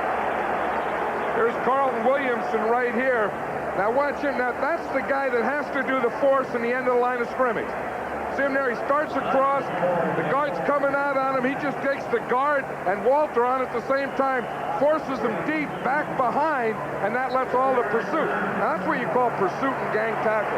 She had about 7 red jerseys on top of Peyton. 49ers bring Ronnie Lott out of the game, which is a little bit surprising. You know, he had a bad shoulder, and they're checking it over on the sideline right now. McLemore is taking his place. 3rd down and 10 for the Bears at their own 11. Fuller out of the shotgun. Fuller had Big Hands Johnson in his face.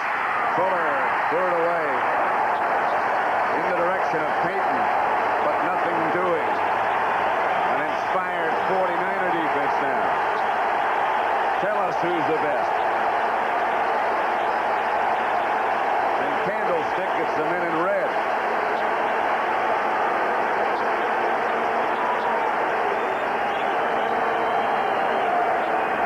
Minzer, number 15, back in his own end zone, and McLemore standing close to midfield for the 49ers.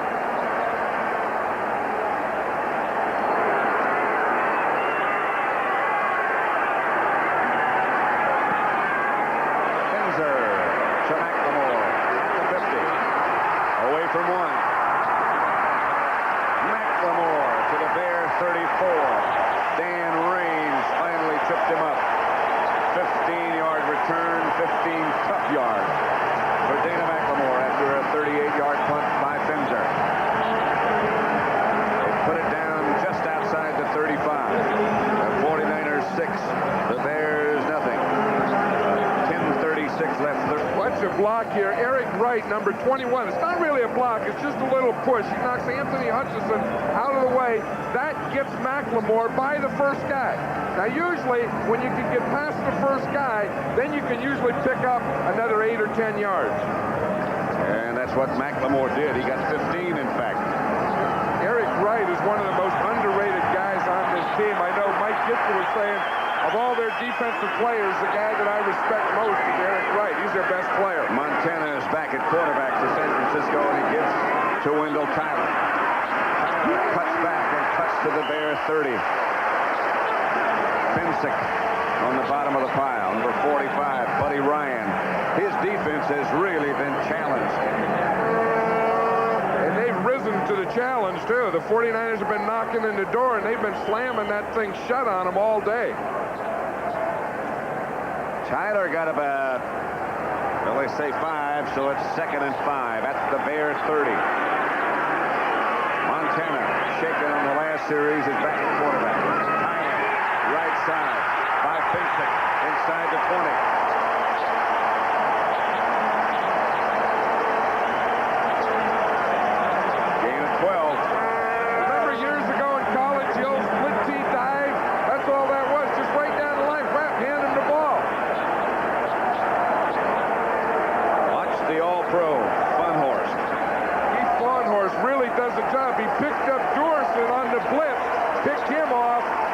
Tyler was able to get past there, but that was just a quick dive. Just went boom, boom, hand it right down the line.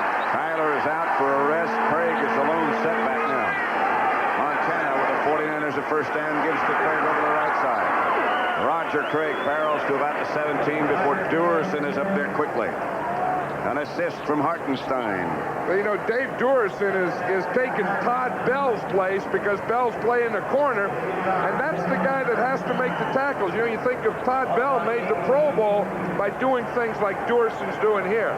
He's the guy that helps on the pass, but he's really involved in the running game, the running defense. Duerson. He's got his sleeves rolled up, he's ready to play. A fine athlete is Duerson. 2nd down and 9 at the Bear 18. Tyler's back. Also is back.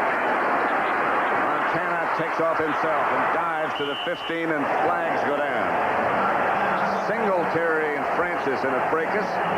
You look at Bill Walsh checking to see what's going on. And that's where the flag was, Pat. It was thrown right at Singletary and Russ Francis. It was late. It can't be a pass interference because the ball wasn't thrown.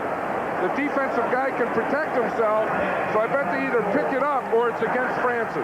Illegal contact, number 22, defense, while the quarterback was in the pocket. 5-yard penalty will be assessed from the end of the run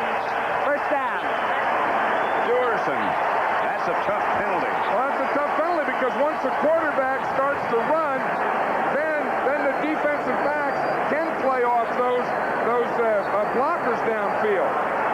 So it is tough on Durson. You know, at what point does a guy become a blocker and he's not a receiver anymore? For some reason, Mike Singletary has gone out of the game. Now he comes back in over from the Bear sideline. Here it comes. He was livid. He was mad at the coach and the sideline. They changed their mind. Said, okay, go back in. Singletary.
Performance by McIntyre.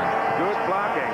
49er head coach Bill Walsh. He's been called a genius. I'm not sure that's correct, but he is certainly innovative as he talks to his line coach Dick McKittrick.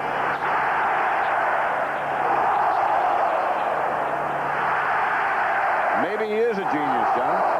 Well, you know, he spends a lot of time at thinking up ways to fool the other team, and maybe the genius thing about it is they usually work. That's Dennis Gentry hit by Bill Ring. Short of the 20-yard line, about the 18, and the Bears again will have a long way to go. Hey, one thing, these 49ers special teams and defense have played outstanding football today. What's number 30, Bill Ring? He's one of the Bill Bates types of guys. He's one of those first guys down. He's not the fastest guy. He's probably the slowest guy, but he's the first guy. They just have a feeling, a way you get down there, boom, they just work their way through. Fastest guys aren't always the first guys down. Guys like Ring are, Otis Wansley, Bill Bates, guys like that. The Bears, from their own 19, they haven't made a first down since the first quarter. Moorhead in motion and Fuller back to throw. The 49ers blitz. Moorhead, the intended receiver. Fuller under heavy pressure. Wayne Board was close.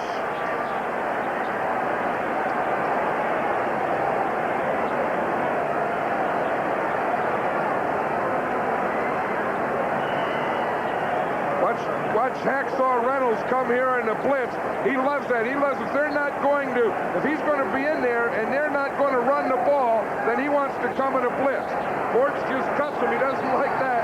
By the time he gets up, the ball's gone. He says, come on, hit me up there where my power is. 2nd and 10. Fuller puts Suey in motion. He drops to throw again. Semi-rollout left. He gets it to Dennis McKinnon.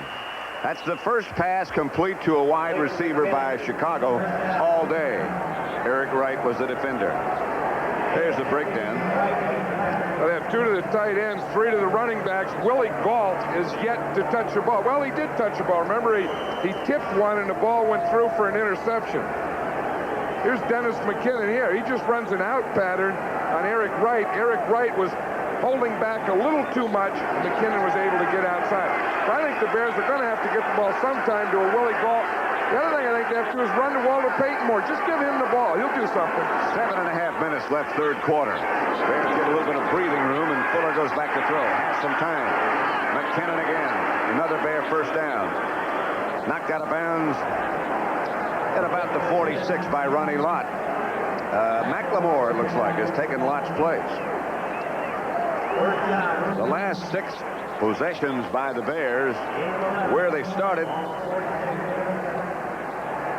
not very well, and 4 times they went 3 and out. But as you said, they started in very poor position, and this is really the first time that they're getting any type of field position in this half. Around that midfield, now you can go to work. Now you feel comfortable. Air it out a little. At the 46, their own 46, as McKinnon swings in motion to the right, and Payton comes left. Behind Covert. Looking for some place to go, trying to hammer and looking, but nothing to do as Tina Turner and Ricky Ellison come out quickly. Well, Bill Walsh was saying that we'd like to hold Walter Payton to 140 or 150 yards before the game, and he's doing pretty well. He's held him to 58 so far in this 3rd quarter. The only time the Bears really have been able to do anything on offense was with the opening kickoff. They took it and drove, and then they missed the field goal. 6 minutes left to play in the 3rd quarter. The 49ers 13, the Bears nothing.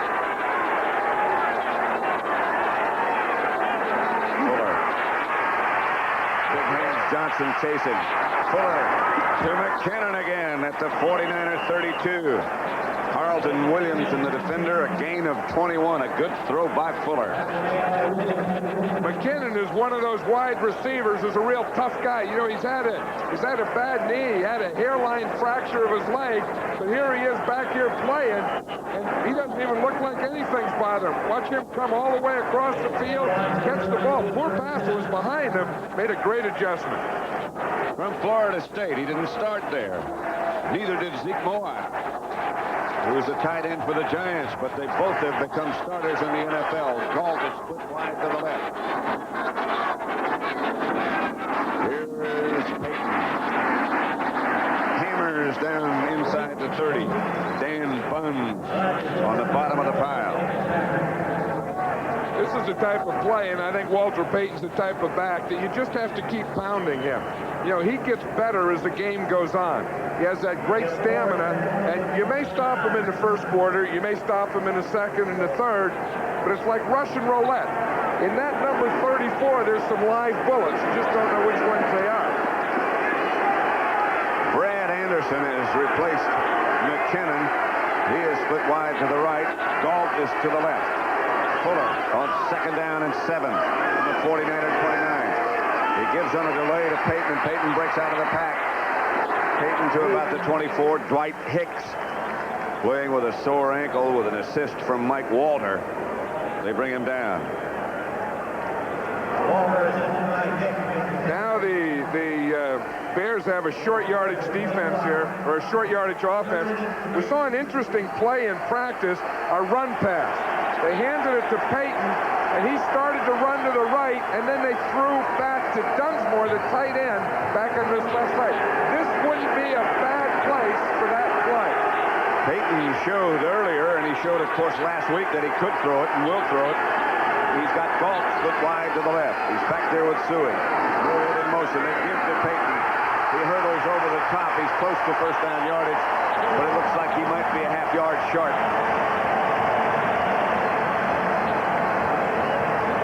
There's Jim Covert down there in the bottom of that pile.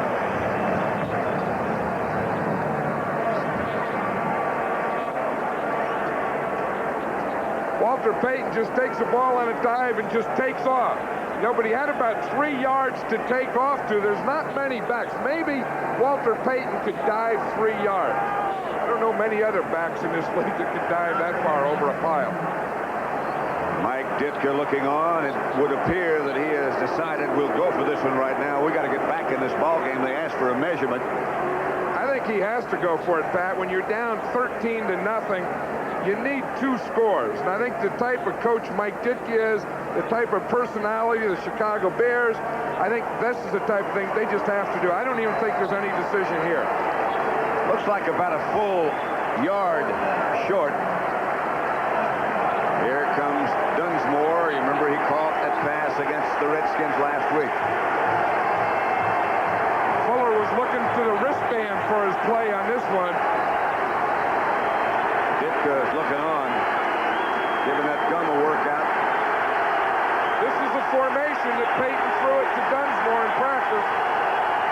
There goes Moorhead moving from one side to the other. Now he comes back the other way. The give is to Payton. He's hit behind the line of scrimmage. I don't think he got it. Carter hit him back of the line of scrimmage, and maybe he did get it. Dwight Hicks finally got him down, but that is not first down Bears. If he got it, that's first down Payton. That's all Payton. Michael Carter got penetration. That's one thing on short yardage you can't have. That's one thing the 49ers got. He got in there, but he didn't do anything. Payton did it. Payton got the first down. Now watch the penetration here. Watch Carter right there. Payton gets the ball. There's Carter. Look at that move. He made off his right foot, then off his left foot, turned sideways, got his shoulders squared again, and got knocked into a first down. That's only a yard. And that's about as good a one-yard run as you'll ever see right there. That move you talked about, and that strength, and that desire. Fuller on a draw play to Payton to the outside. Carlton, Williamson, and Ronnie Lott bring Payton down. Well, yeah, we're talking about that Ronnie Lott and the intensity that he has. And he was saying the other day that Walter Payton, he thinks, is the best back in football. And he said there's something that when he has that ball, he said, I don't want to show respect. I just want to get to him to make him respect me. And he's been doing it. I said that earlier, but he's still doing it. That's a pretty fine tribute from one athlete to another, isn't it? Well, he said sometimes you can respect guys so much you just put them in awe and you don't do anything. They run right by you. So that's not going to happen. Those 61 yards that Payton has are tough yards, 20 carries. Alvin Thomas was the man in motion. Fuller's back to throw. Look out, Steve. Dwayne Board gets the 5th sack.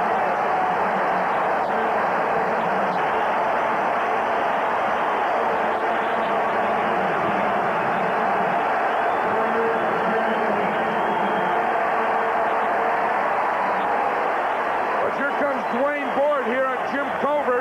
You see what they did? He grabs that arm, then pulls his left shoulder over, and then he gets him from behind. Now watch out here. McKinnon ends up in the end zone free. Watch the outside receiver. Ronnie Lott is going to slip and fall down. You see Lott go down there? McKinnon was wide open here. That's who Fuller was trying to hit. Board saved the touchdown. You can't get the ball there. Doesn't do any good to be open. Fuller again under pressure is chased, and down he goes. Gary Big Hands Johnson, 6 sacks.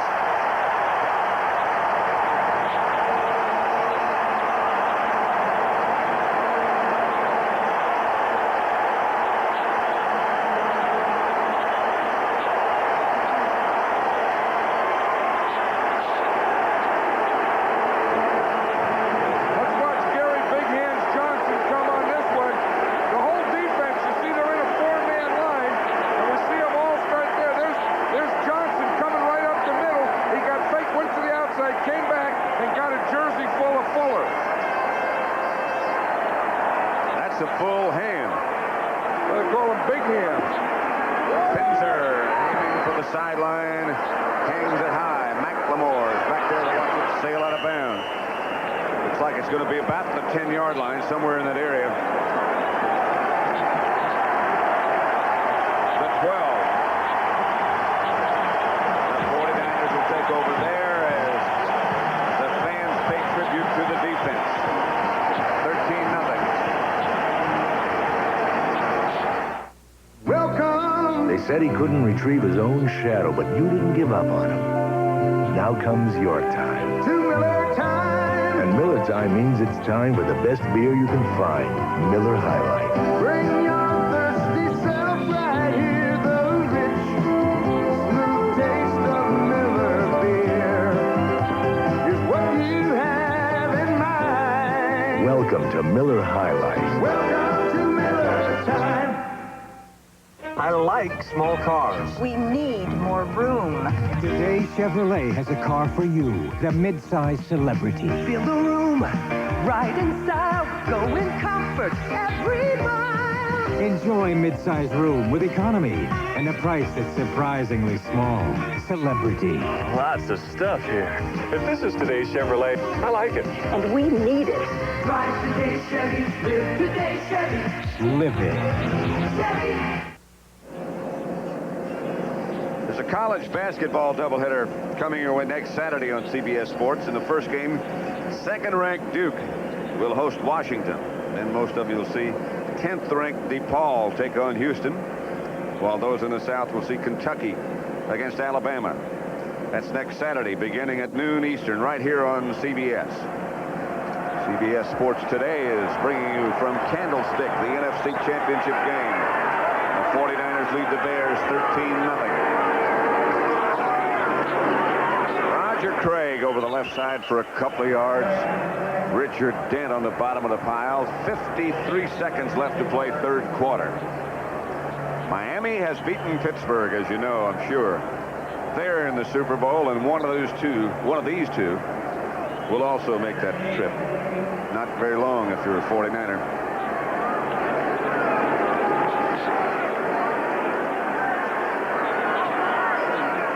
From the 14, 2nd and 8.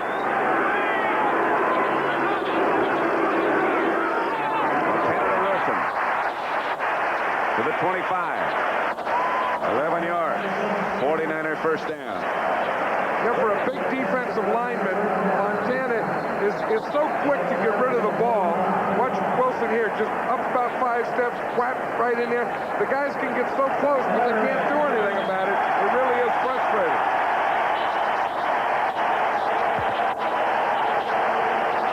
That's the end of the third quarter with the score. San Francisco 13, Chicago nothing. We now pause for a word. Toyota dealer on the 1985 Standard Bid. Toyota's hard-working, reliable, lowest-price truck. And by Miller High Life. Welcome to Miller Tide.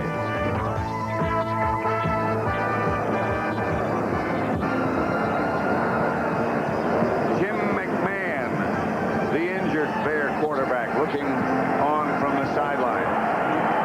You know he'd like to be playing. 13-0. His team is down right now. The 49ers had it first and 10. At their own 25. Now Kenna fakes to Tyler. Trying to go to work. Gets it to Tyler. Tyler spins to about the 31. Singletary on the tackle. Gain of 6 in the fourth quarter. Here's what has transpired so far. Bears 65, allowed 89, a minus 24. The 49ers in this year. This is regular season now. 141 scored, allowed 64, plus 77. They haven't scored a point, the 49ers haven't, until this game in the second half of the last 2 games. Tyler. Finsick made the stop, and Finsick is hurt. He caught Tyler's thigh in the shoulder. That's an interesting play. It's what you call flooding a zone. They're going to have Craig short, Wendell Tyler in the middle right there, and Dwight Clark was deep. So if they're up tight, he can hit Tyler. If they all come up, he hits Clark deep. If they all drop off, he could have then hit Craig. Finsick is out over on the sideline. For the Bears, Frazier's come in, and Todd Bell has moved back to his regular safety position. Here's Roger Craig. Craig breaking down the middle. Craig inside the 20 to the 13. Richardson and Frazier brought him down, but Roger Craig with a burst for the biggest gain of the day for the 49ers. Hey, when the 49ers traded for Wendell Tyler and drafted Roger Craig, it made them a different offensive team. It gave them this type of thing where they could run the ball, where they could get as big a play out of a running play as they did out of a pass. This guy here was their leading pass receiver, caught 71 passes this year and can come up with the big plays. Watch the left guard, number 68, John Ayers, come out here and make that block on number 90, Harris, and then Craig was right in behind him and cut right off him. And he put it away at the end. See him put both arms up, boom, boom. They say 39 yards. Finsick is back, and Craig goes to the right. Craig hammers inside the 10 to about the 9. Jessic on the tackle along with Otis Wilson. The 49ers trying to put it away. You know, this Bear defense has had to do so much today. It's had so many shots at it. It's getting to wear down now. The 49er offense is starting to get in that period where they're wearing this Bear defense down. You know, you can only take so many shots at a defense. When your offense isn't doing anything, it puts more and more and more pressure on the defense as the game goes on. Cooper comes out, Tyler comes in. The Bear defense really has spent a lot of time on the field. Wilson goes out wide to the right, Clark is to the left. Gets back to Craig. Hit at the line of scrimmage. It was 2nd and 6 from the 10, and he got about back to the 10. Long day for the Bear offenses. You look at Mark Bortz, number 62. Well, you know, it's been a big day for the 49er defense. They really didn't let that Bear offense get on track. They're still in the pregame warm-up. Montana brings them out. They're at the 10, 3rd and 6 from the 10. Montana back to throw. A couple of guys loose. Solomon is loose as well. Montana to Solomon.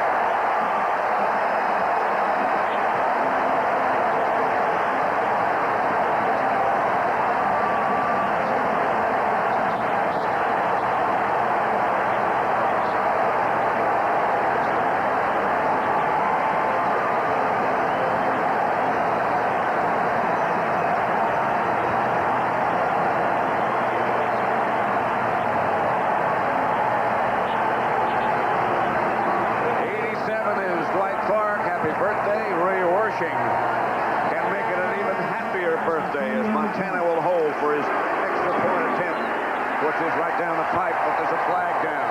Penalty marker down.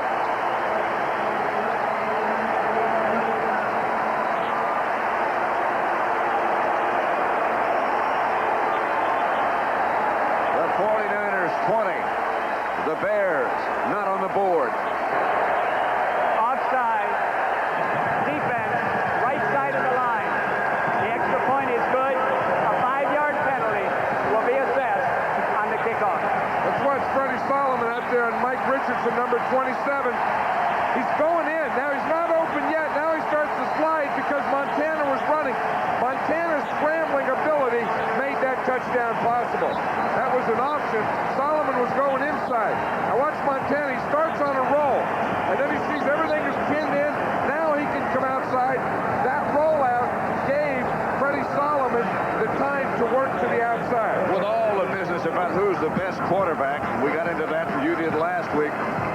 Nobody throws on the run better than number 16. I'll take him. John Frank, the 49ers' third tight end, I guess you'd say, John, dislocated his elbow and is headed for the locker room. Wershing set to kick off. The 49ers, Super Bowl champions of 1981. Ray Wershing did such an outstanding job as about to kick off in the direction of Willie Gault. Gault chased into the end zone, stays 5 yards deep back there, and there is no return. And now another little engagement takes place.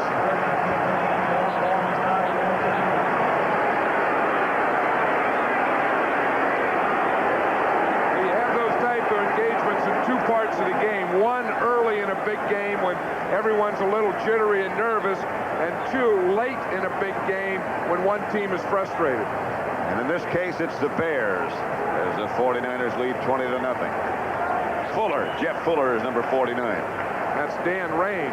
Fuller has a hold of his face mask. That's what they're arguing about. The Bears take over at their own 20.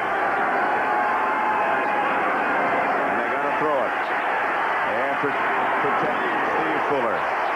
They get it out to Suey. And Keena Turner is right there with Mike Walter. No gain, maybe one, but no more than that. There are the 49er coaches. Well, you know, the guy to the the far left of the screen, George Seifert. He's the defensive coordinator, and they always talk about the offensive. The second guy from the left with the glasses right there in the middle. But they've always talked about the offense. But here's a guy who's done a heck of a job with his defense. Really, they are really something. I mean, they play the pass well, the run well, play a lot of guys, do a lot of things. You don't hear as much about that half. Here's Fuller. Tesui. He is really hammered by Ricky Ellison and Carlton Williamson. And Mike Walter again. Look at that 49er offense there in there.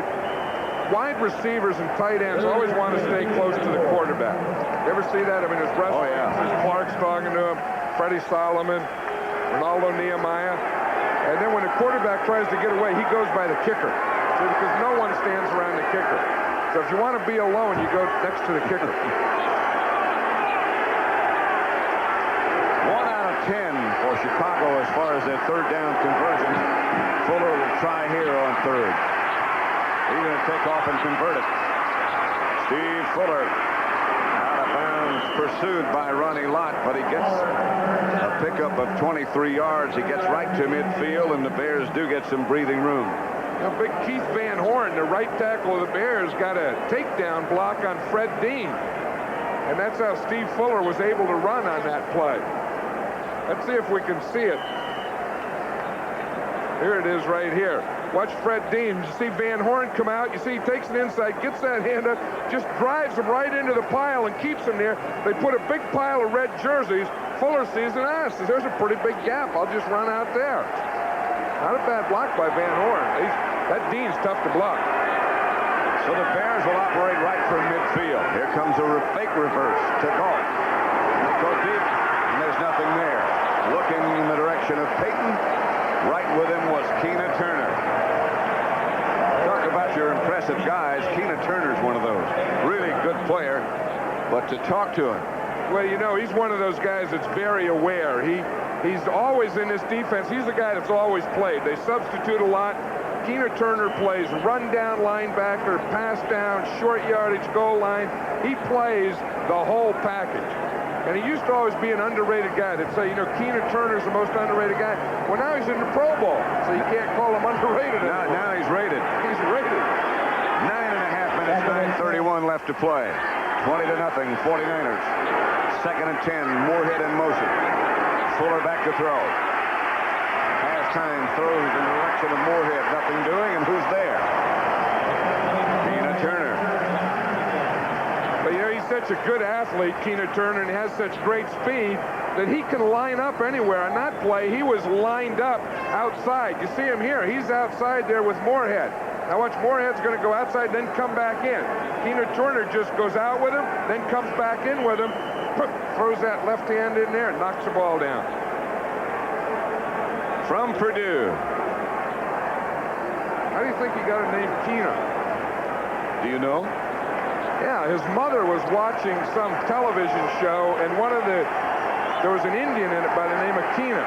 So she named Keena. Okay. Here's Fuller. Off to scramble again, slides to the 45. A pickup of about 5 on third down. Carlton Williamson made sure he stayed down. The Bears are going to have to go for this one, I would imagine, with 9:10, clock still running, 9:08 left to play. As you say, when you're down by 20 points, there's 9 minutes, and it's a championship game, there's nothing to wait for. You don't have to punt them into position. You just have to get something going. You've been playing for 3.5 quarters, and you haven't gotten it yet, so you got to take another shot. Moorhead and Steve Fuller in a conversation.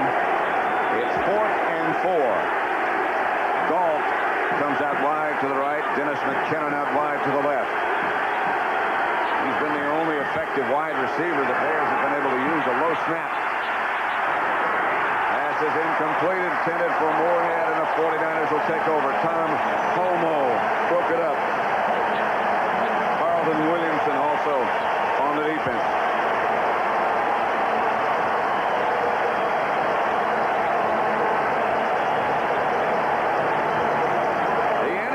Championship led by San Francisco 20-0.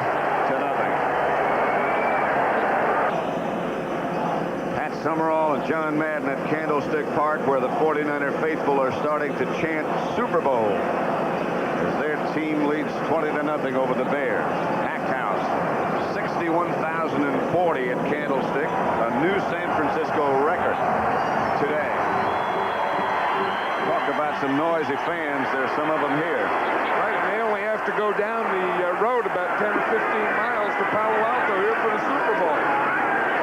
Flag is down. Montana gets it out to Craig. Craig out of bounds at about the Bear 46, but a penalty marker is down. Singletary knocked him out of bounds. Craig. Joe Montana, excuse me, is the type of guy that just frustrates defensive linemen. You see in that last play, Richard Dent got there. Just as he gets there, whoop, he dumps it off. He looks like if you ever got a good shot at him, which you never get, he'd break. Illegal formation. Yeah, he's a rubbery guy. Now watch Dent. He just goes by Bubba Paris there, falls down. He's reaching there, grabs him, gets him around both legs, and he looks up. See, he's looking right now for the ball. There's no ball there. So how did he get rid of that thing? He had it when I hit him. That's frustration. Penalty marker down, however. It's 1st and 15 at the 39, and Montana's not going to sit on it. For Wilson. Led him perfectly to the outside, away from the defender, just a little too far. You know, it's interesting when you get the 49ers with a 20-0 lead, 8 minutes. This is the time that Bill Walsh does two things. This is when he runs, so that brings up the things that look like they run more, and it's when he throws deep, so the guys scouting him, you know, the Dolphins, they'll look and they say, well, we got to be aware. This is when they do things that they normally don't do to get into position to win. If that makes any sense. Does to me. 20-0. 8:16 left to play. Clock is stopped now. Montana out quickly in the direction of Clark. Clark took it in. Montana threw it out. You're not going to see that one very often where Montana and Clark misread each other. You know, one thing with that deep pass that's interesting is the 49ers don't practice throwing deep because they can't. They only have one practice field. Half of it is artificial turf. The other half is mud. So they never practice in the mud. They just practice in the artificial turf. So if they're on the 20, they can only throw the ball 30 yards anyway. There is some grass on that other end, but it's mostly mud. But the 49ers aren't the type of team that get around and waddle in mud. 3rd down, Montana looks to Solomon, then looks at the 40-yard line and says, I'll take it down here.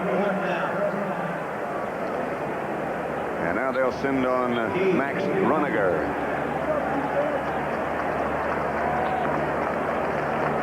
$20-0, the NFC Championship game. There have been several shutouts in championship games. The last one was 9-0. The Rams, 1979 over Tampa Bay. There were a couple of Baltimore and Cleveland's that ended up in shutouts, and then I was one myself against Green Bay.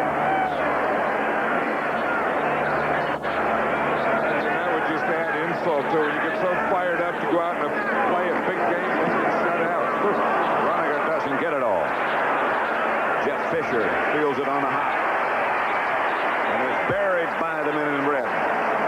Ricky Ellison, first guy down. It turned out to be a 39-yard punt. You notice how the teams that are good teams that go all the way are good in every area. Defense, offense, that we just saw there, special teams.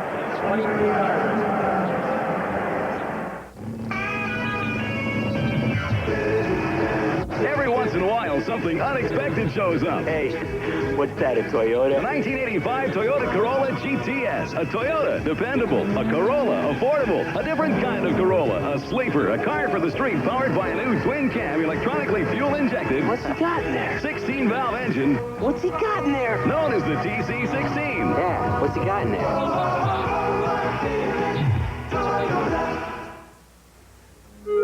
First, someone gets an idea. Then someone else may look at it differently.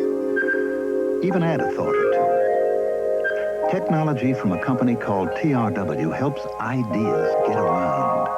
Because getting an idea from one place to another is as important as getting an idea. Tomorrow is taking shape at a company called TRW. Sunday, after 60 Minutes, a congressman's death brings Jessica to the halls of power. Somebody moved his body. Herschel Bernardi guest stars with Angela Lansbury in Murder, She Wrote. The San Francisco 49ers 20. The Bears nothing. The 49ers defense led the NFL on the fewest points allowed with 227. And they have played extremely well today. Maybe they felt insulted with all the attention going to the Bear defense. They pitched a shutout so far. Here's Fuller sprinting out to the right. Chased by Gary Johnson and taken down. Dan Hampton over on the Bear sideline watching the 49ers.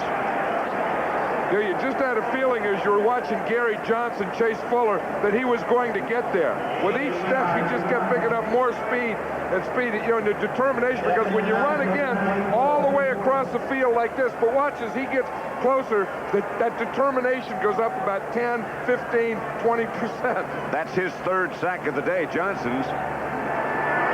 And the 49ers have sacked Fuller 7 times, second and 10.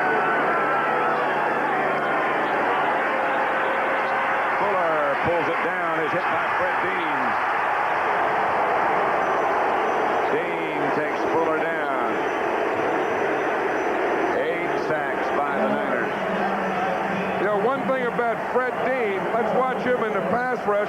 He is a tenacious guy. He starts, and then if you're going to pull up and hold the ball, you better watch out for him coming around behind you. But watch, he just starts, and then he goes to the outside, then he's coming back on Jim Covert. Now when Fuller steps up and doesn't pump, or pumps and doesn't throw it, you know you're going to have Fred Dean in your back. Clock running at just over 6 minutes left to play as McKinnon comes wide to the right. 3rd and 13 for the Bears from their own 20. Moorhead comes in motion and Fuller goes back. Let's see if he has time this time. Now he shuffles out and Dean chases. Drops the ball. Fumble. It goes out of bounds. The Bears will retain possession. They may not want it.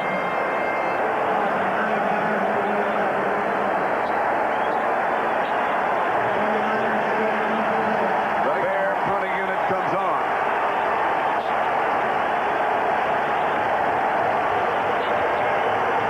Down in front of the, excuse me, John, go ahead. He says he was looking downfield. He just flicked the ball out of his hand. Now it's the next one to touch it, and it was pushed out of bounds, and Fuller was the last one to touch it, so the Bears get to keep it so they can punt it. He was chased by Dwayne Board and Fred Dean. Matt Cavanaugh, in the meantime, is warming up behind the 49er bench. Montana might be through. Finzo hits a dandy. Chases McLemore all the way back to his 35. Got one block. Got another block. Knocked out of bounds finally by Brian Cabral. He was knocked out of bounds right into Bill Walsh. 55-yard punt, a 16-yard return, so they net 39. Montana is back. Let's watch Eric Wright out here, number 21. Again, they double that outside guy. Anthony Hutchinson is the guy they're trying to double. Now it starts out as a double, then it turns into a fight. And it turns into a knockdown. Again, another reversal, a knee in the stomach. Get up, a leg, a hold the leg up and down. Kicking team, personal foul, number 31, receiving team, offsetting, dead ball foul, first down. There's a lot of action on that thing. That's good enough to be seen on Sports Saturday next week. It's a draw. 20 to nothing. Sick Park. Overcast day. But to the 49ers and their fans, it looks like nothing but eternal daylight. Montana outside Park shakes away from one man. Is hit by Singletary. Al Harris is taken out of bounds.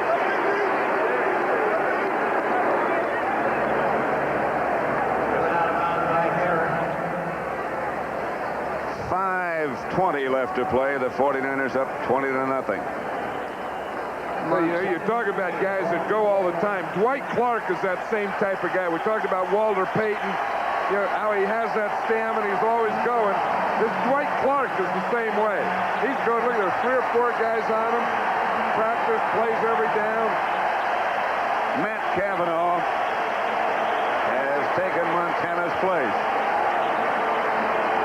Montana, 18 out of 23, 18 out of 34, beg your pardon, for 233 yards, and some of those completions were tough ones.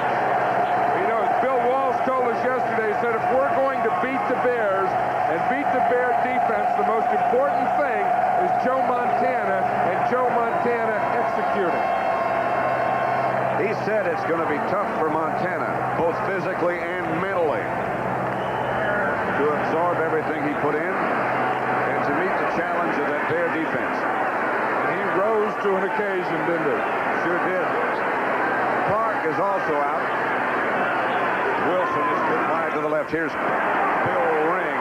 Ring hammers inside the Bear 40 to about the 38. Stopped by Ron Rivera. This is a part of the 49er offense that we're talking about, Pat. You know, as you look at their statistics over the year, and they end up about 50-50 run and pass, but this is where they get a lot of their run at this part of the game. Dwight Clark with his shirt hanging out comes back in. The Chicago total defense, the average yards they allowed during the regular season was 241.4. Today the 49ers ripped up 371. But they've been on the field a long time. Cavanaugh ducks over the right side for the first down. Look at Dwight Clark out there with that shirt tail out. Those are the kind of guys I like. They got the gloves on, dirt. I mean, they're a wide receiver. That's the way a wide receiver should look.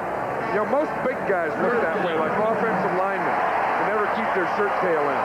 Most wide receivers, however, do not look like that. That's Billy Wilson, who was a pretty good receiver himself, just shaking hands with Dwight Clark. Billy now works on the 49er coaching staff. He was a player. He was a great one, Billy Wilson. Goose.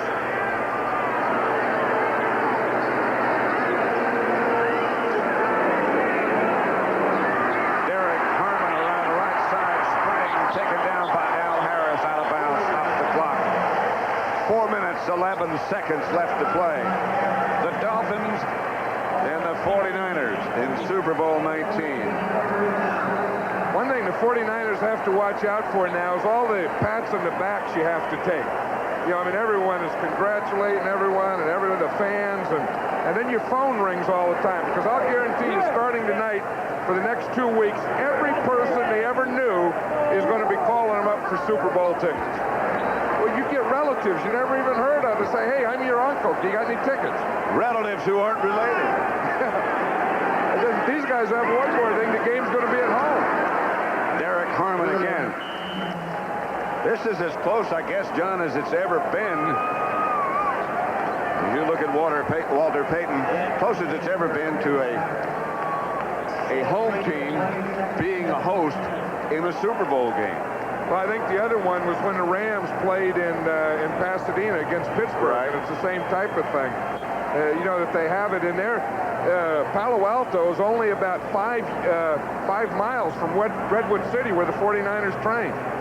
That's really home. They can walk to work that day. I doubt they will,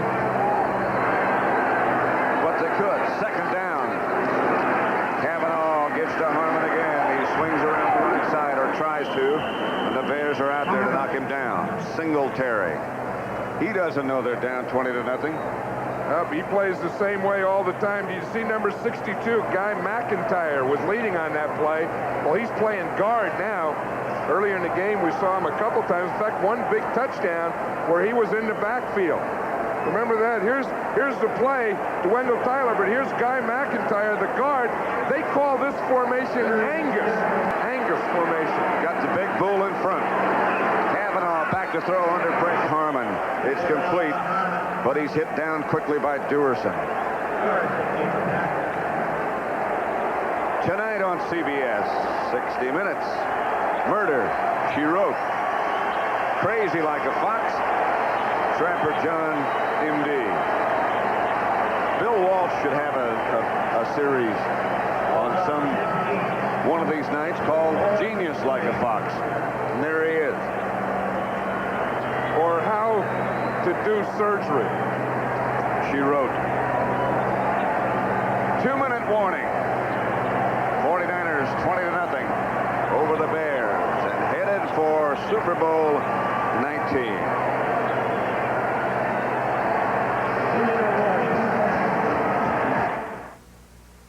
When it comes to getting to the high ground, there's nothing like having a faithful companion. The new Toyota 4x4 SR5 Extra Cab, powering you to the top with a new electronically fuel-injected engine that supplies this truck with more horsepower than any other in its class. The new Toyota 4x4. Now, this is a friend forever. Did you hear AT&T has introduced something rather radical? The Reach Out America plan. Calling anywhere in the United States weekends and nights is just $10 an hour. The next is even less. So you can see how far your money goes. Quite ingenious, really. They even have a number for ordering. 1-800-551-3131. Reach Out America. They may be onto something. AT&T. The more you hear, the better we sound. Sunday, Jack Warden's a freewheeling private eye. John Rubenstein's his son, a button-down attorney. Heck of a lawyer. And together they solve mysteries, crazy like a fox. Back at Candlestick, and look at this conference between Bill Walsh and Joe Montana. Well, you know, when you're a coach, you want to get down and look in your quarterback's eyes. So you just, if he's down on one knee, you just get down on one knee like him so you can look right in his eyes.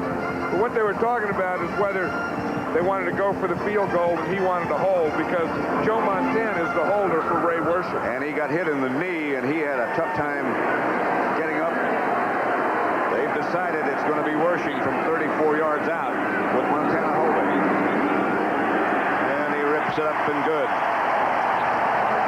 23-0. The 49ers over the Bears. The last time they met was last year, these two teams in regular season, and the Bears won 13-3. Today it's been all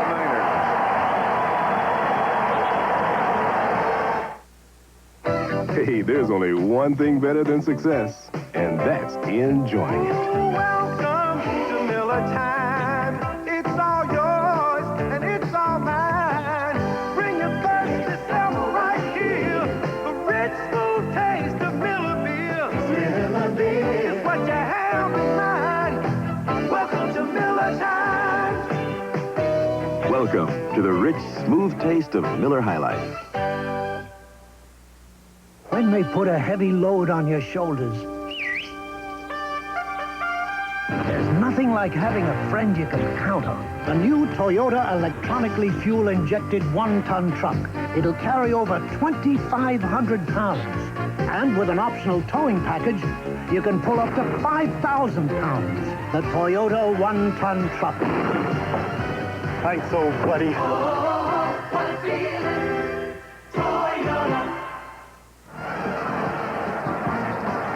Pat Summerall and John Madden were at Candlestick Park, where the 49ers have just in for the 49ers is that he has a sprained elbow. It's not dislocated, and Worshing hammers it high. Dennis Gentry fires out of the end zone, picks it off, and gets out to about the 33 before he's cut down by Mike Walter. Speaking of Walters, pay tribute to Walter Payton.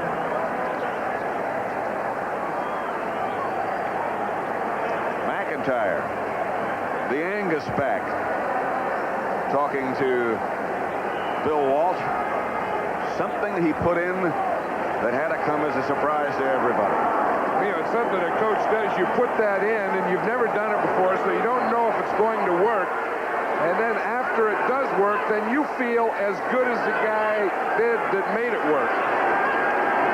The Bears' Steve Fuller is chased again by Johnson. Johnson's cut down. And the ball bounces off the intended receiver, Todd Shell. Ed DiBartolo Jr., who owns the 49ers.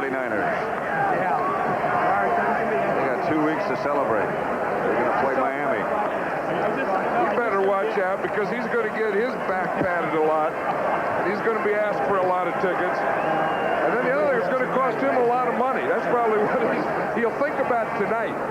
As you know, the more you win, the more money it costs. Because all these guys want raises, renegotiate, a lot of words like that. But then on the other hand, the more you win, the more money you got. And if you're a guy like Eddie DeBartolo Jr., maybe it's all worth it.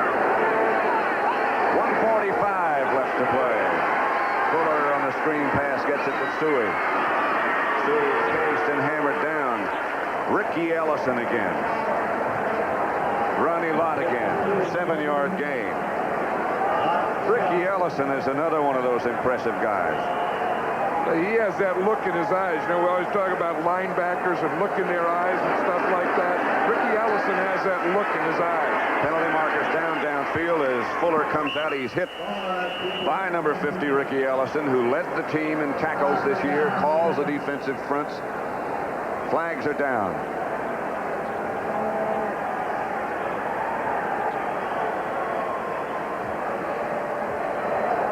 12 men on the field.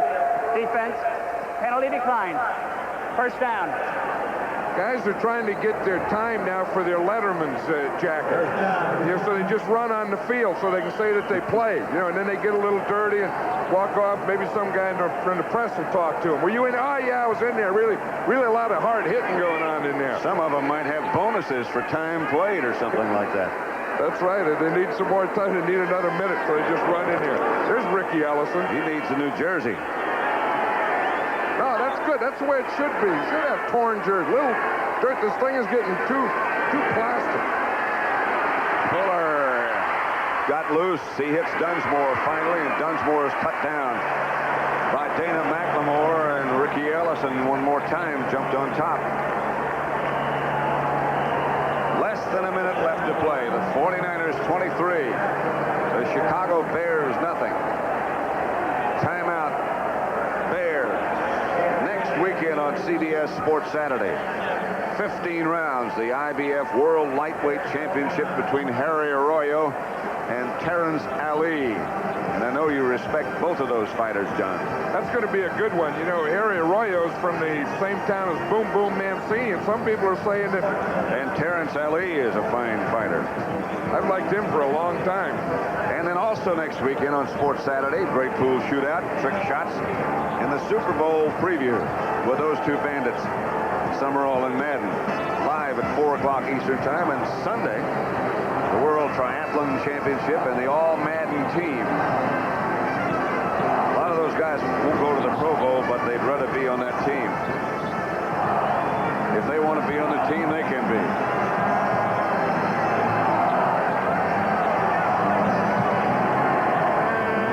Don't forget, following football, except on the West Coast, 60 Minutes will be headed your way. And on the West Coast, it'll be seen at its regular time. 59 seconds left to play. The Bears, sad, but it's been since 1963 since they've been this far. In fact, the Bears until today had never been in a playoff game in January. And that's a real tribute to the job that they've done, the job Mike Ditka and his staff have done. Fuller gets it out to Payton, no matter what the score. You know, he's still playing and getting up in a hurry. Todd Shell out there to knock him down. You know, talking about congratulations, I think we ought to congratulate Miami Dolphins, too, because absolutely they're going to be right out here with those 49ers in a couple of weeks. They'll test that defense a little bit. Pretty tough to pitch a shutout against them. Handoff to Walter Payton. Payton hammers down inside the 35. Todd Shell again on the stop. First down, Bears, 13 yards for Walter. 25 seconds left to play. Timeout. Bears gives us a chance to say thank you. Sincerely thank you to people like our executive producer, Terry O'Neill, and our senior producer, Charles H. Milton III, and to the director, Sandy Grossman, to the associate producer, Joan Petrano, to the replay directors, to Brooks Graham, Jim Ripple, to associates Lance Barrow, Pierce O'Neill, and the rest of Lance's crew. To our statistician, as well as the cameraman, Mike Swanson. To our spotter, Mark Barrow. To all of those people, John. They make it easy, don't they? I'll tell you, they sure do, and they do such a great job, not only today, but all year. And it's one of the things that makes these games fun. You know, we go and we come here on the weekends, we all get together. It's just fun to be together with all these type of people and the professionalism that they have, and you know, if it weren't fun, it wouldn't be worth it. That's true. And we really all have one objective. Like they want to win, they're laughing. We want to be there for the finals too. We want to do the best we can for those who watch. Not just us. Fuller back to throw. Scrambling around. Chased. Caught by Jim Stuckey. A long day for Steve Fuller, but you had to admire his courage and how he's hung in there after 2 shoulder separations in the course of 1 year. Mike Ditka, a lot of pressure this week, a lot of questions being asked, but he never lost his sense of humor. Don Shula. I'll tell you, you know, you talk about good players and you talk about good coaches. There's one of the greatest that ever coached this game, Don Shula. I'll tell you, he is not only an amazing coach, he's an amazing man. You just saw a minute ago, will be on the postgame show talking about what the next 2 weeks will bring and perhaps an evaluation of the 49ers. They're starting the Super Bowl hype already on this sideline, Pat. They got cameramen surrounding Joe Montana. They're trying to get interviews down there before the game's over. Look at that gang of guys. Yeah, press day for the Super Bowl is supposed to be a week from Tuesday. Guys are getting a jump on it. The 49ers and the Dolphins. Super Bowl 19. The 2 teams with the 2 best records in pro football. That's as it should be.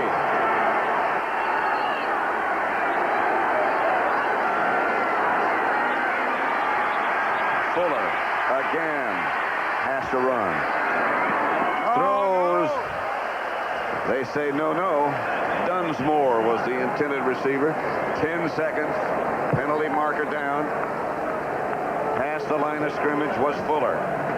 He didn't want to run. Not because he didn't want to run, but that's not the way to put a point up there at this time. I don't always understand these timeouts at the end when you're down to a few seconds, you're down 23 to nothing. Offense. Loss of down. But I guess it has to be done. Well, you know, it's Mike Ditka's personality. It's Walter Payton's personality. Let's play the full 60 minutes. I'll tell you, Mike is doing that. He's still sending plays in. Giving some good spitting. But I'll tell you, I'm sure he'll hang his head high, and he's going to keep that thing up. Well, that gum he's got is really taking a beating today. Fans starting to spill out of the end zone stands now, headed for the field. Here's Payton. He's still going. Flag is down as Payton swings to the outside and hammers somebody, is knocked out of bounds on the far side of the field. Here come fans onto the field. Clock still shows 2 seconds. The game can't end on a defensive penalty. And those cops and those horses aren't doing a very good job of keeping these fans off. Still 2 seconds on the clock. They called a delay of the game penalty. Now they say it's over. They say it's over. And that's a wise choice, a wise decision. For the safety of everyone. Look at this play. Woo. San Francisco 23. The Chicago Bears